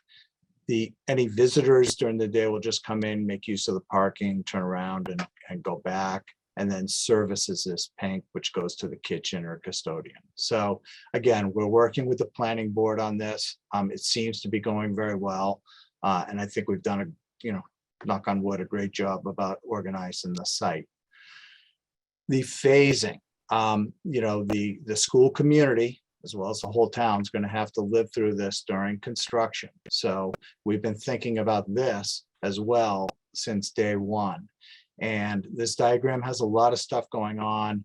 I'll just say that phase one, which we hope to start in December and have it run through next May, so 6 months, is carving in this road, excavating the hillside, raising the grade. We'll have a little bit of stockpile over here for some of the dirt that we need to use in phase 3, which is over on the left side here. But what's going to happen is there's going to be a fence, this red line, and the contractor is going to have this control of this area, again, with their own entrance. We're going to have to expand some parking almost immediately as the contractor is doing this new road, because we're going to take part of the existing parking as well as the tennis courts and relocate a lot of the play equipment that's behind the school, so that the school is kind of operating in this zone here. You can kind of get a sense for how compact this site really is when you start thinking about how to construct it, run the existing school. But we've done it a ton of times, and believe me, it's going to be very well thought out and very safe. This one has even more colors. But phase 2, we hope to start next June. So the phase 1 contractors come in, cut the road, raise the grade, put in some stormwater management. And then it's going to take 14 months to build the new building, build the new playground. And then here we're going to have some temporary parking where that garden and playfield were. So for part of the year, this loop drive is going to serve as the main entrance and exit while the existing building is being taken down and the new softball field and tennis courts are being built and the new parking lot is being constructed. So in September of 2024, the school is occupying the new building. They have the pre-K and the K-5 playgrounds. And then the contractor is on the site working, as I said, to take down the existing building and then complete the project. I'm just gonna give you some thoughts on how we've been approaching the outside of the building and the massing. So as Ray mentioned, from almost day one, we've been thinking about driving on Lincoln Street down by the old police station or on Broad Cove Road, Route 3A, and looking across the marsh. This is going to be a very significant view. Right now, you don't see a lot. Foster's kind of buried over in here behind some trees, but this building is getting pulled to the right. We've made a real effort to try to break the building down into smaller pieces, just like we did inside, and put darker pieces down on the bottom, which catch your eye, and lighter pieces up on the 3rd floor, so they kind of recede visually. And then we're trying to mark the entrance with some accent materials. So this just gives you another view of it. I don't need to go on and on about it, but we can come back to any of these if you'd like. We're trying to mark the front entrance lobby with this canopy. We're using slate accent. We're trying to use natural materials, or in the case of the wood-like, that's actually a cementitious clapboard. And then the light materials on the top are brick. You can see that we have the skylights and we've put all the mechanical equipment behind them, so that we're trying to reserve as much of the roof as possible for photovoltaic panels. We figured if these got installed, they could generate about 21–22% of the electricity that the building would use over the course of a year. And then this is if you're on Downer Ave, kind of coming from Crow Point Pizza or whatever, heading out toward the yacht club. The existing building has been taken down, and we've been showing this to the planning board informally, just to give them a sense for the bulk of the building being well back off the street. And then as you approach the building, we just can't help showing pretty pictures. So that's what the building will look like as you're approaching it. And then this picture is the last one. You're probably saying, thank goodness. But this is, again, heading on Downer out over the hill to the yacht club. And this gives you a sense we're kind of raising the grade. The parking lot would be up here. And really this building is going to be set back and kind of not in anyone's face. So we're trying to keep it as soft and cozy as we can. So with that, I will turn it back over to Ray or the chairperson. Thank you, Gene. Yeah, happy to take any questions, any comments. As Gene said, we've been working really hard on a lot of facets of this project. The committee for 5 years now, and we've been with this project team since around March of last year, and we've done quite a bit of work in that short period of time. Really remarkable.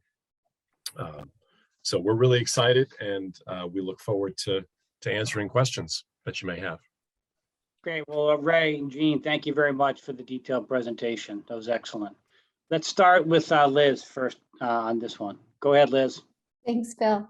Thank you, Ray. Thank you, Gene, for the presentation, and thank you to the committee. I know a lot of time and blood, sweat, and tears have gone into this already, so I appreciate it. Just a couple questions. The enrollment number, Ray, I think you said was based on an MSBA metric. Do you know how they come up with that? They do their own enrollment study. Okay. We had the school building committee actually worked with the school department a few years ago, maybe 4 years ago now, to develop its own enrollment study using a consultant that the school department really needed to do anyway, as part of kind of a precursor to its own strategic planning and other uses. And Dr. Gallo was very instrumental with that effort.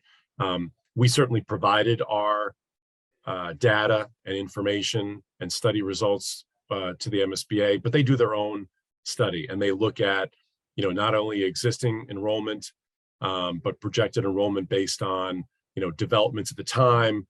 At that time, Alliance was just about being finished on Beale Street, and although that's currently in the Plymouth River district, there was no official determination about what would happen in terms of whether this project would end up being a new school or a renovation addition or what, and whether the result would require a redistricting for enrollment purposes. Okay. So also the Avalon project was just being finished at that time. So all of that data was taken into account, and obviously looking at pre-COVID enrollment numbers, we were around 480, close to 500 enrolled at Foster before COVID. And the projected increased enrollment was, I think, over a 10-year period, about 100 additional students overall. You know, as I said, whether or not there would be redistricting was not at that time known. It appears that it's not going to be necessary, and it's not something the school department desires to do anyways, as far as I understand it. So that's a good thing.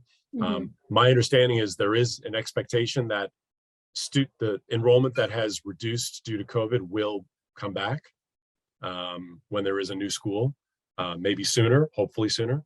Yeah, we hope so. Okay, great. Thank you. And I know that MSBA, the next major decision point is August 31st. Do you see any feedback coming at that meeting that might, you know, substantially change the design, or what can happen at that stage? Sure. I think the feedback that we'll get will be in the interim between now and then. Okay. There'll be questions and comments about the schematic design submission that we've made. Maybe some clarifications that the architect will need to respond to.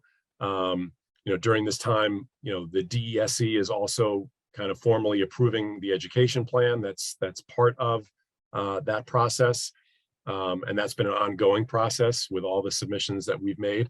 At the time we go to that board meeting, staff will have reviewed and prepared a memo recommending approval. So we'll know in advance of that board meeting if there are any issues, and we don't anticipate any. Okay. All right, great. Thank you. And the pre-K, will that be in addition to East, or is that replacing East? It's an addition. The idea is that the school department wanted to expand the program, and you know, we've talked a lot about opportunity, and a new elementary school in Crow Point provides the town with a lot of opportunity to house things that it doesn't really have the space to do that currently.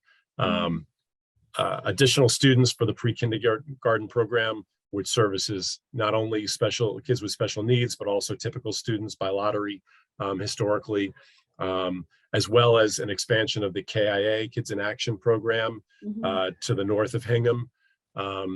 It's a very popular and well-used program that you know, many in town really appreciate. And also, as Jean mentioned, the expansion of, you know, curricular items that we haven't been able to offer previously, particularly a couple of special ed programs that will now have the space. So this is really an opportunity. You know, I think there's a place for the METCO director. We don't have an office really for the METCO director. We should have an office for the METCO director, and it makes sense that it be at this building. So we provided for that in the design. So we've seized the opportunity to provide for a number of those items that we think will not only serve the Foster community, but also the Hingham community as a whole. Sure. Great.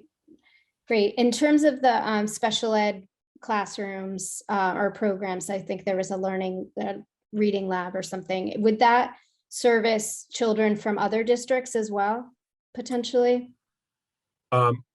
That's a policy question for the school department and the school committee. I don't anticipate that being the case, but I really couldn't answer that. I think historically we've not really taken students from other districts except on, you know, under special circumstances, but I think that's a policy decision that the school committee would have to look at.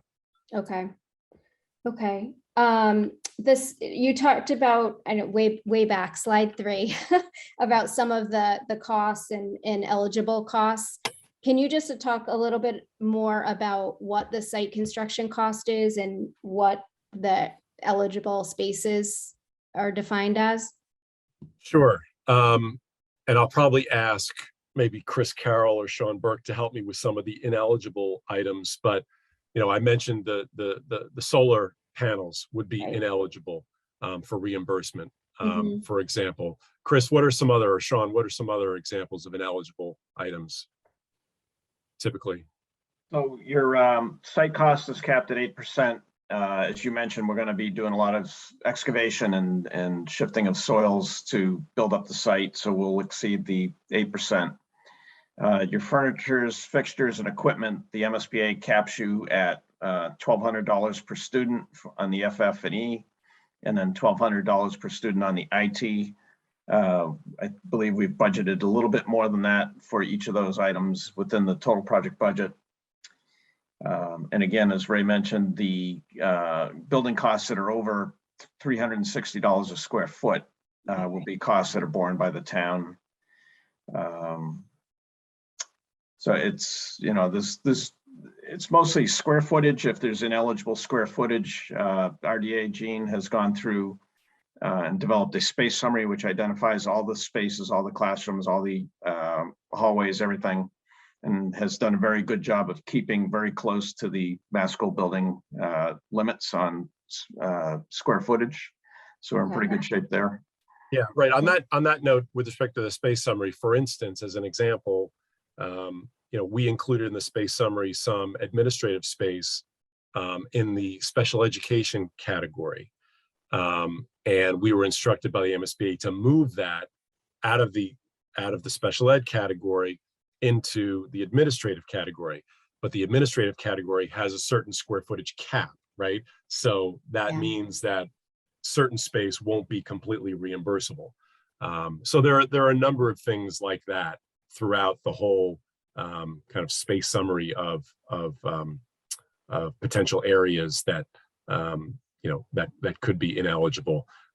Just as an example, I think on the middle school project, which ended up costing about 56.5 million, I think we had $1 million and change of ineligible costs. Included in that number, though, were the septic wastewater treatment plant, which was a big number. So just to give you a scale. Okay. Okay.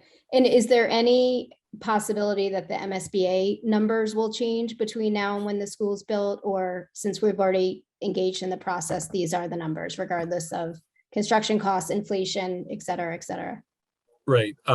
No, the base rate does change every year, but that's the base rate for this year, which is the year they'll be approving the schematic design number, which is the number we take to town meeting.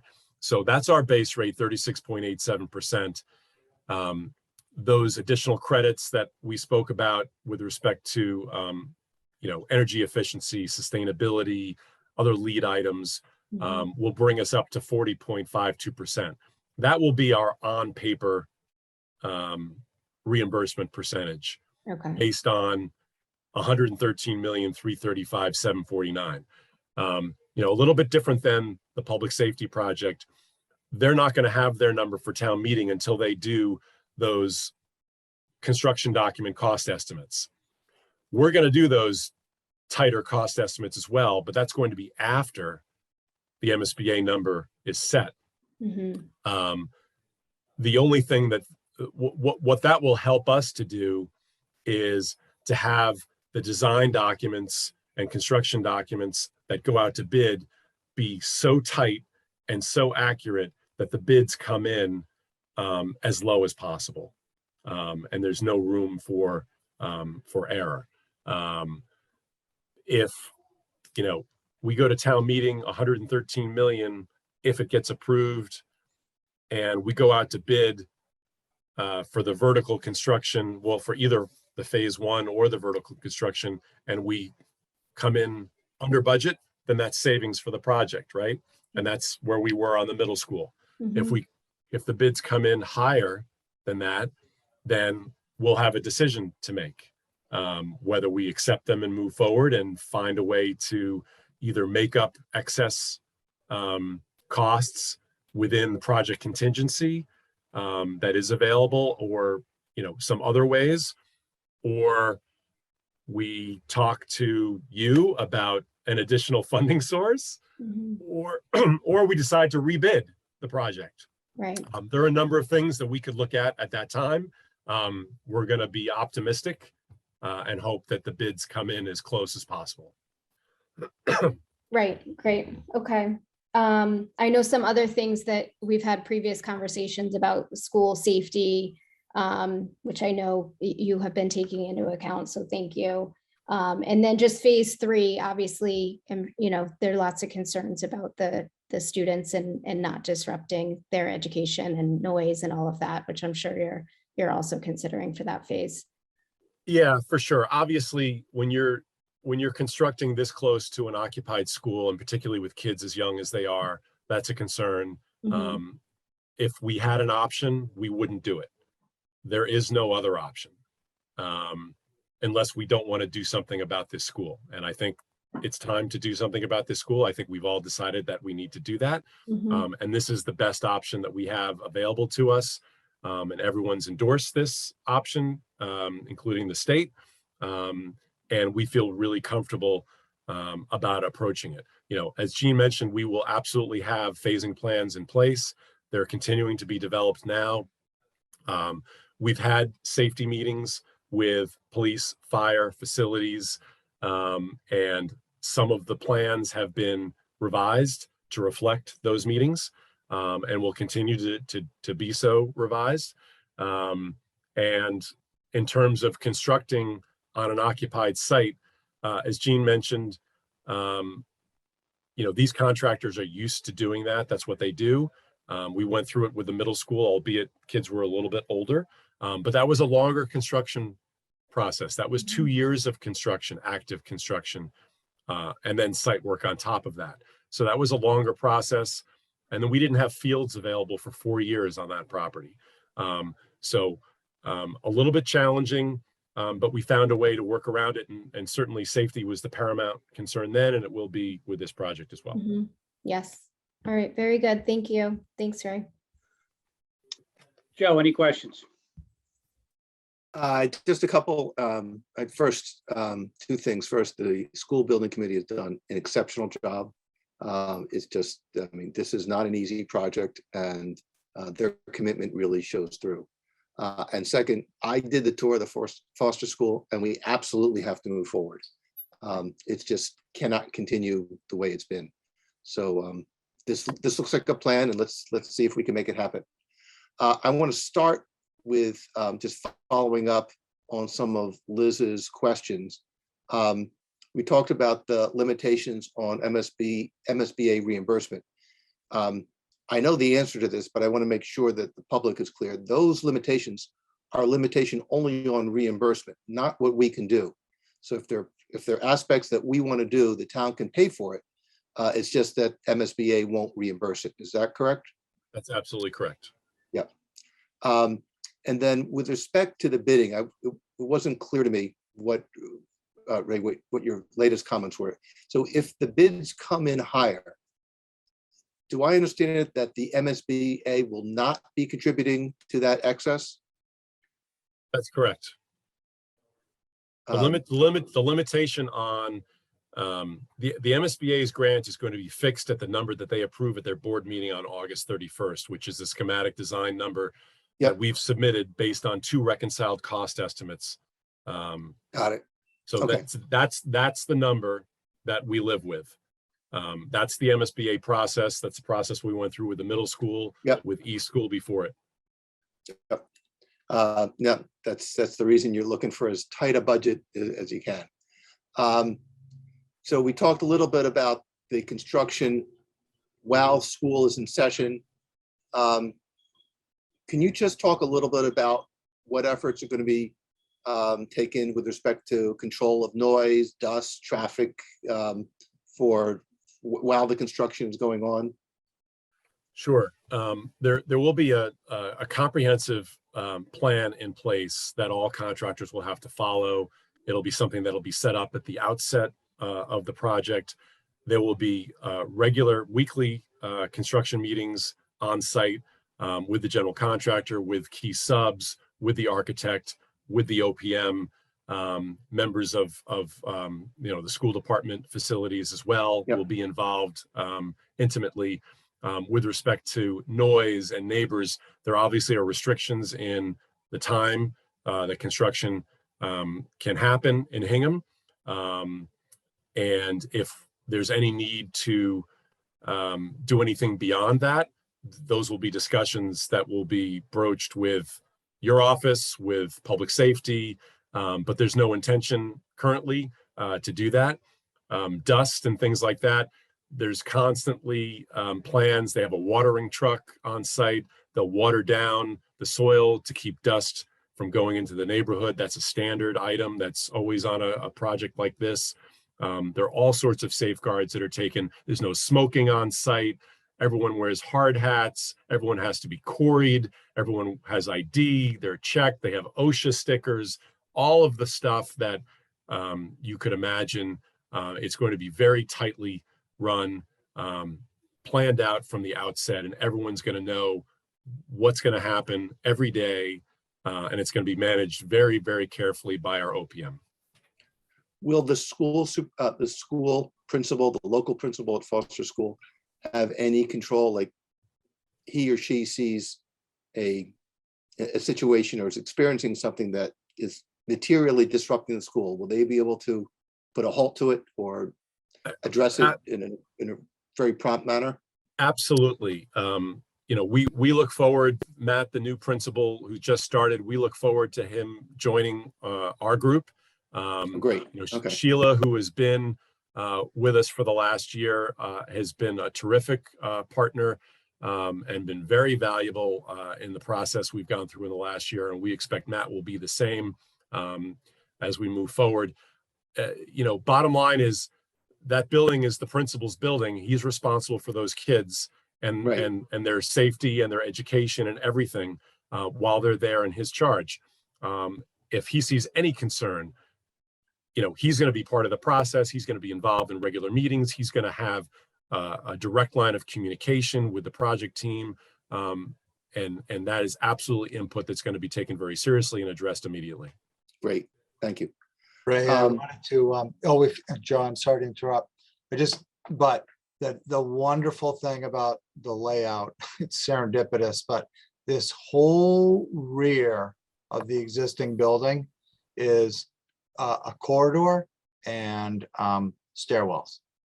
So there's no classrooms, which is kind of a miracle, all the way around the corner. I think there's like one classroom in the corner here. So not a miracle, Gene. It was purposeful. Go ahead. Getting back to Liz's point, just her questions about enrollment. So am I correct that the school is designed for a 605 enrollment? That's correct. And I believe so the current enrollment for the 2022 academic year that just ended was 419. Yep. So this is based on an enrollment that's about 44% greater than what we currently have. Are you comfortable with that projection? I understand that's the MSBA. Yeah. Well, I think what we need to do is take into account that, nobody knew what COVID was going to cause. And I think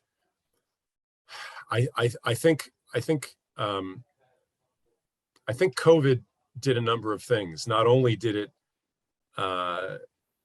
it make parents make difficult decisions with respect to how they wanted to educate their children, but it also exposed a number of deficiencies in our school system.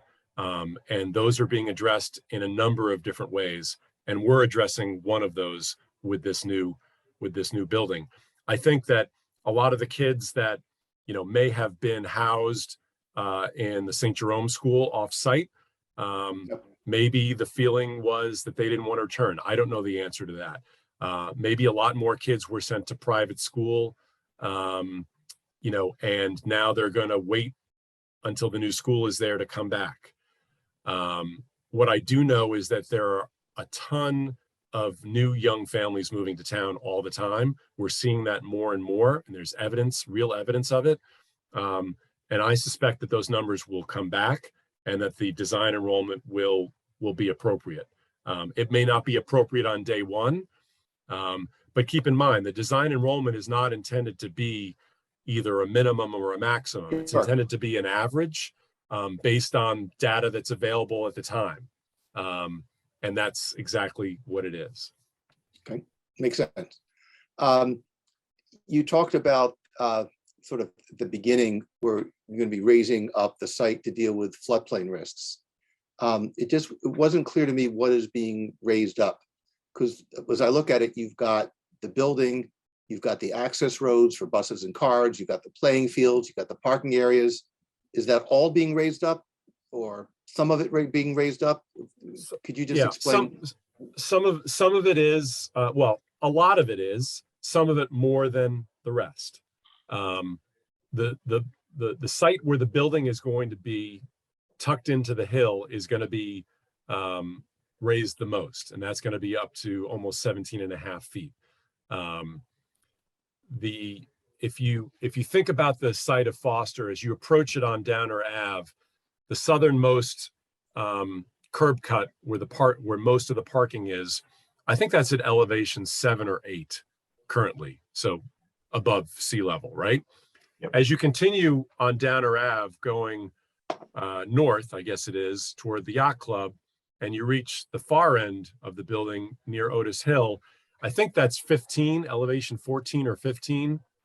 Is that right, Gene? I think it's close to 30, Ray, believe it or not. Is it that high? I think it is. I may be corrected, but I'll look it up while you're chatting. Well, the bottom line is there are different elevation areas over the site that need to be raised up at different levels. And we obviously can't make the whole site 17 feet. What we're doing is terracing it down gradually because we want to be sensitive not only to the topography itself, but also the natural resources and the wetlands. Sure. And we have to be very careful with grading and making sure that we preserve the existing wetlands. And oh, by the way, I think our approach to the site, and kudos to our design team and engineering team, this is a redevelopment of a site that's just a wonderful site, but we're making it better. Right now, it has no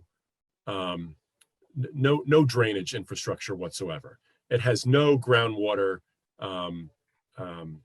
regeneration capability. We are going to redevelop that site and install all of that infrastructure, and it's going to be 100% improved. But obviously, the most important asset that's part of the development that we're doing is the building itself, and that's what we want to protect the most.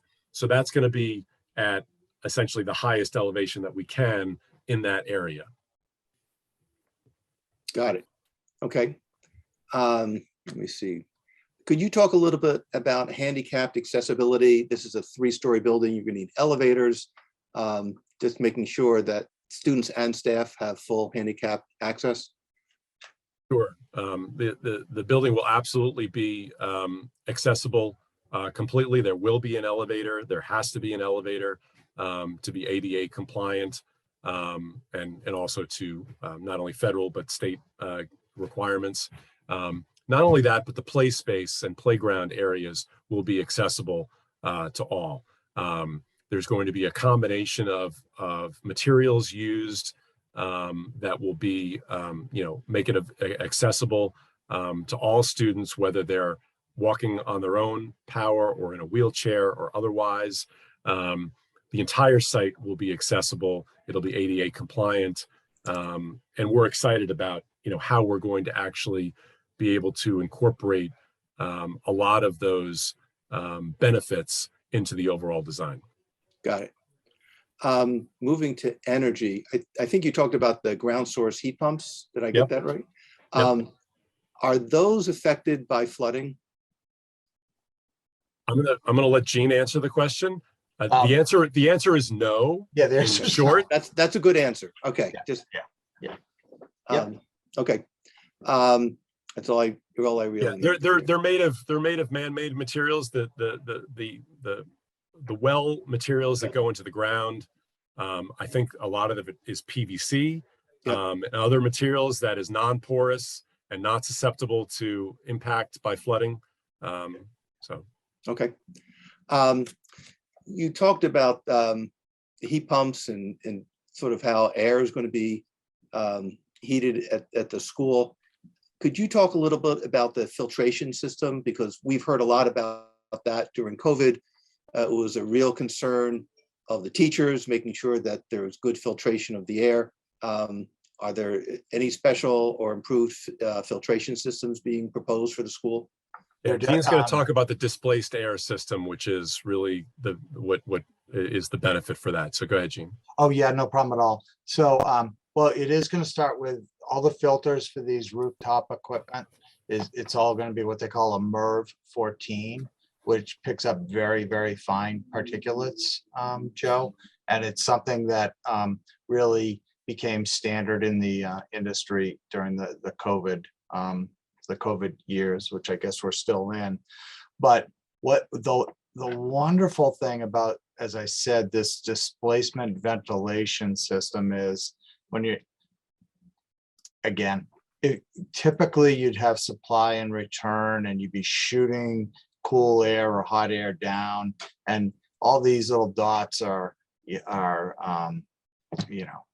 things you don't want to be breathing, right? It's dust, or it's other chemicals that are in the room. So anyway, it all gets mixed and then it gets exhausted. But with this displacement ventilation, all the cold air is coming in down low, and the natural convection is just bringing it all up, and it's getting sucked out at the ceiling. So there's like a continual fresh air recharge of every space. As I said, the other benefit is you really only have to heat or cool the lower zone. I mean, obviously this is not going to be 100 degrees up here, but you're really not trying to get a uniform temperature in the whole room. You're really kind of concentrating on the area where, people are.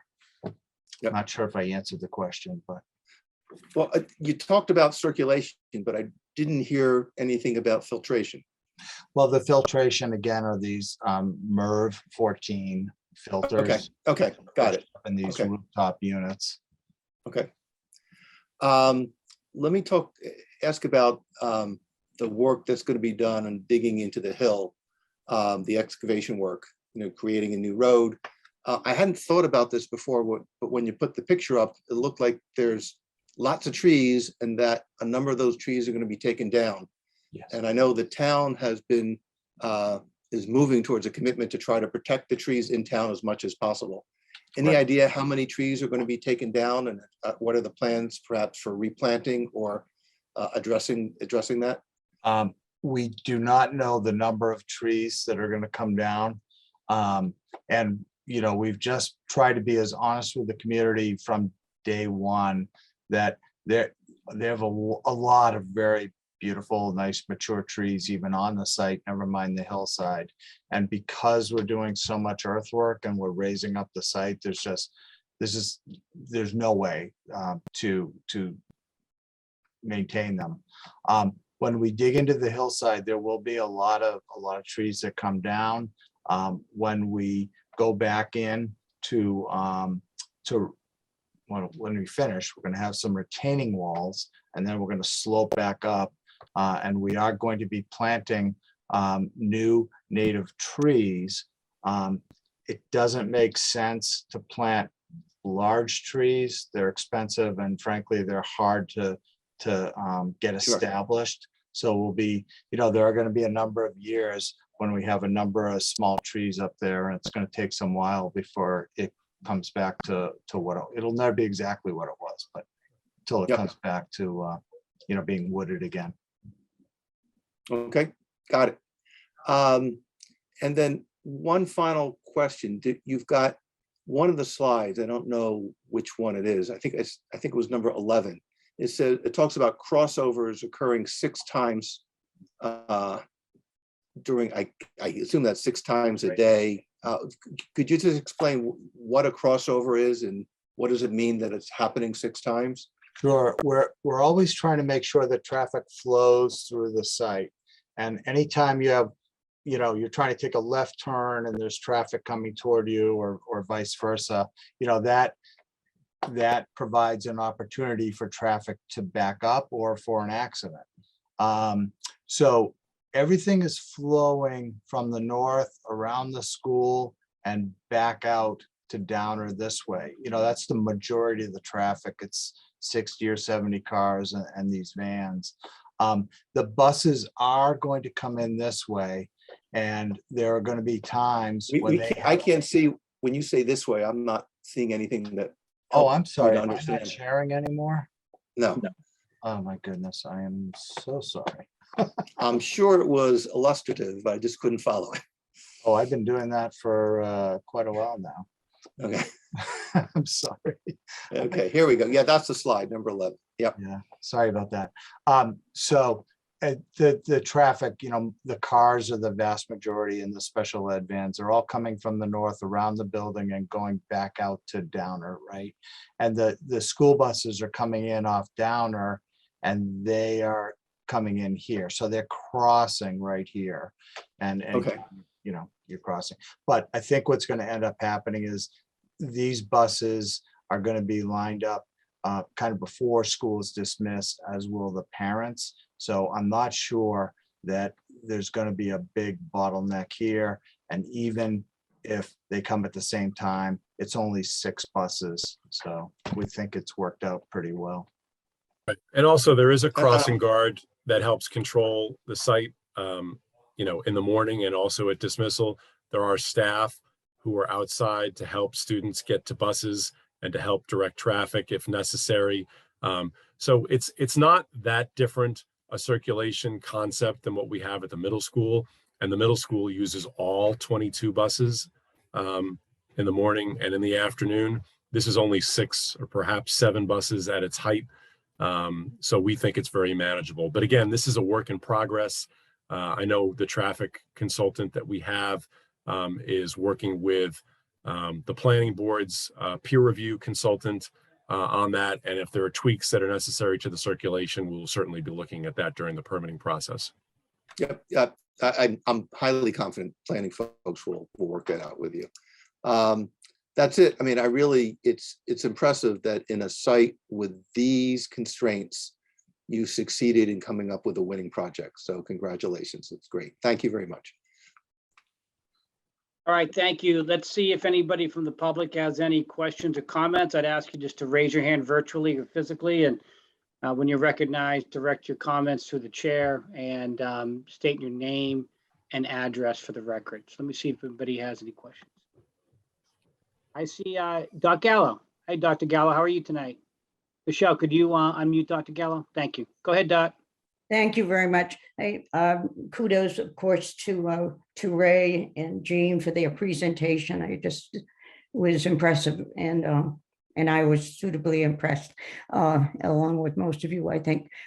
Just 2 points, and they're points of clarification. One is the last question that Liz asked of Ray had to do with special ed, special programs, and the preschool being added. And then Liz said, and would there be students from other districts? And I think, Liz, what you meant was other of our school districts in town, as opposed to what I think Ray answered was other districts like other towns. Am I right about that? So I guess I was kind of talking about both other schools within district, which it sounds like the pre-K would be in addition, the KIA would be in addition to what we currently have. But I did also mean other towns coming in potentially for unique special education programs that we have that they couldn't serve in their own district. Okay. All right.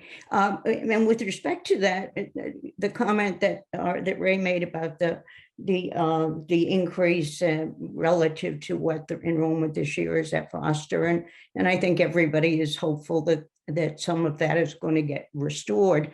But more than that, the reason for the 600 has to do with the pre-K. It was always the plan back when we had a master plan that resulted in East School, and that resulted as well in the middle school project. It was always the plan that we would have well over 120 preschool student, the mandated special ed preschool, we'd have, and we haven't reached that yet. Doesn't mean we aren't going to, but we haven't gotten to that yet. So it was always the intent that when we would add to Foster, we wanted 2 different sites for 2 different parts of town for the preschool program. So a big number of students is that. And then we've for years always had wants and needs for different kinds of programs to address the needs of all students, particularly students with special needs. And so the new programs that are going to be at that building truly are new in our district. And that may mean kids from other districts within our town, because we wouldn't have that same program in every building. That's it. Thank you very much. Anybody else have any questions or comments?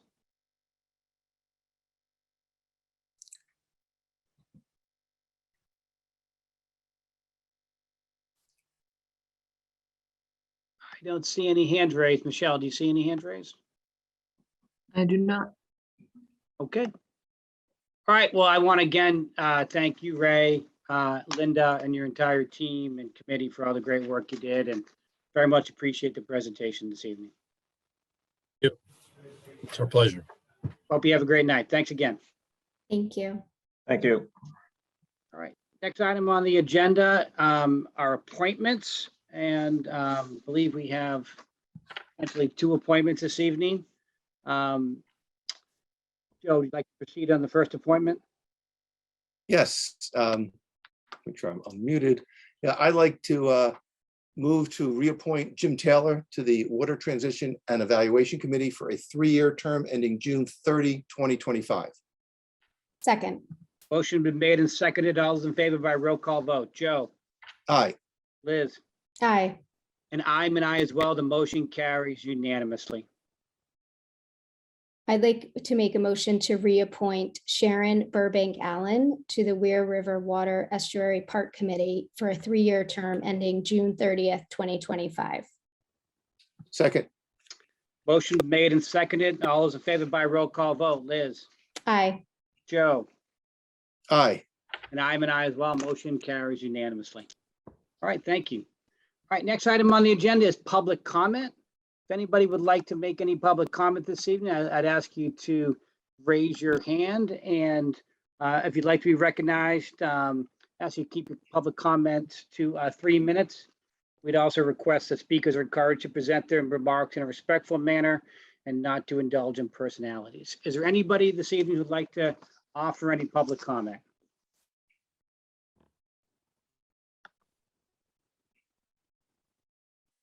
I do not see any hands raised.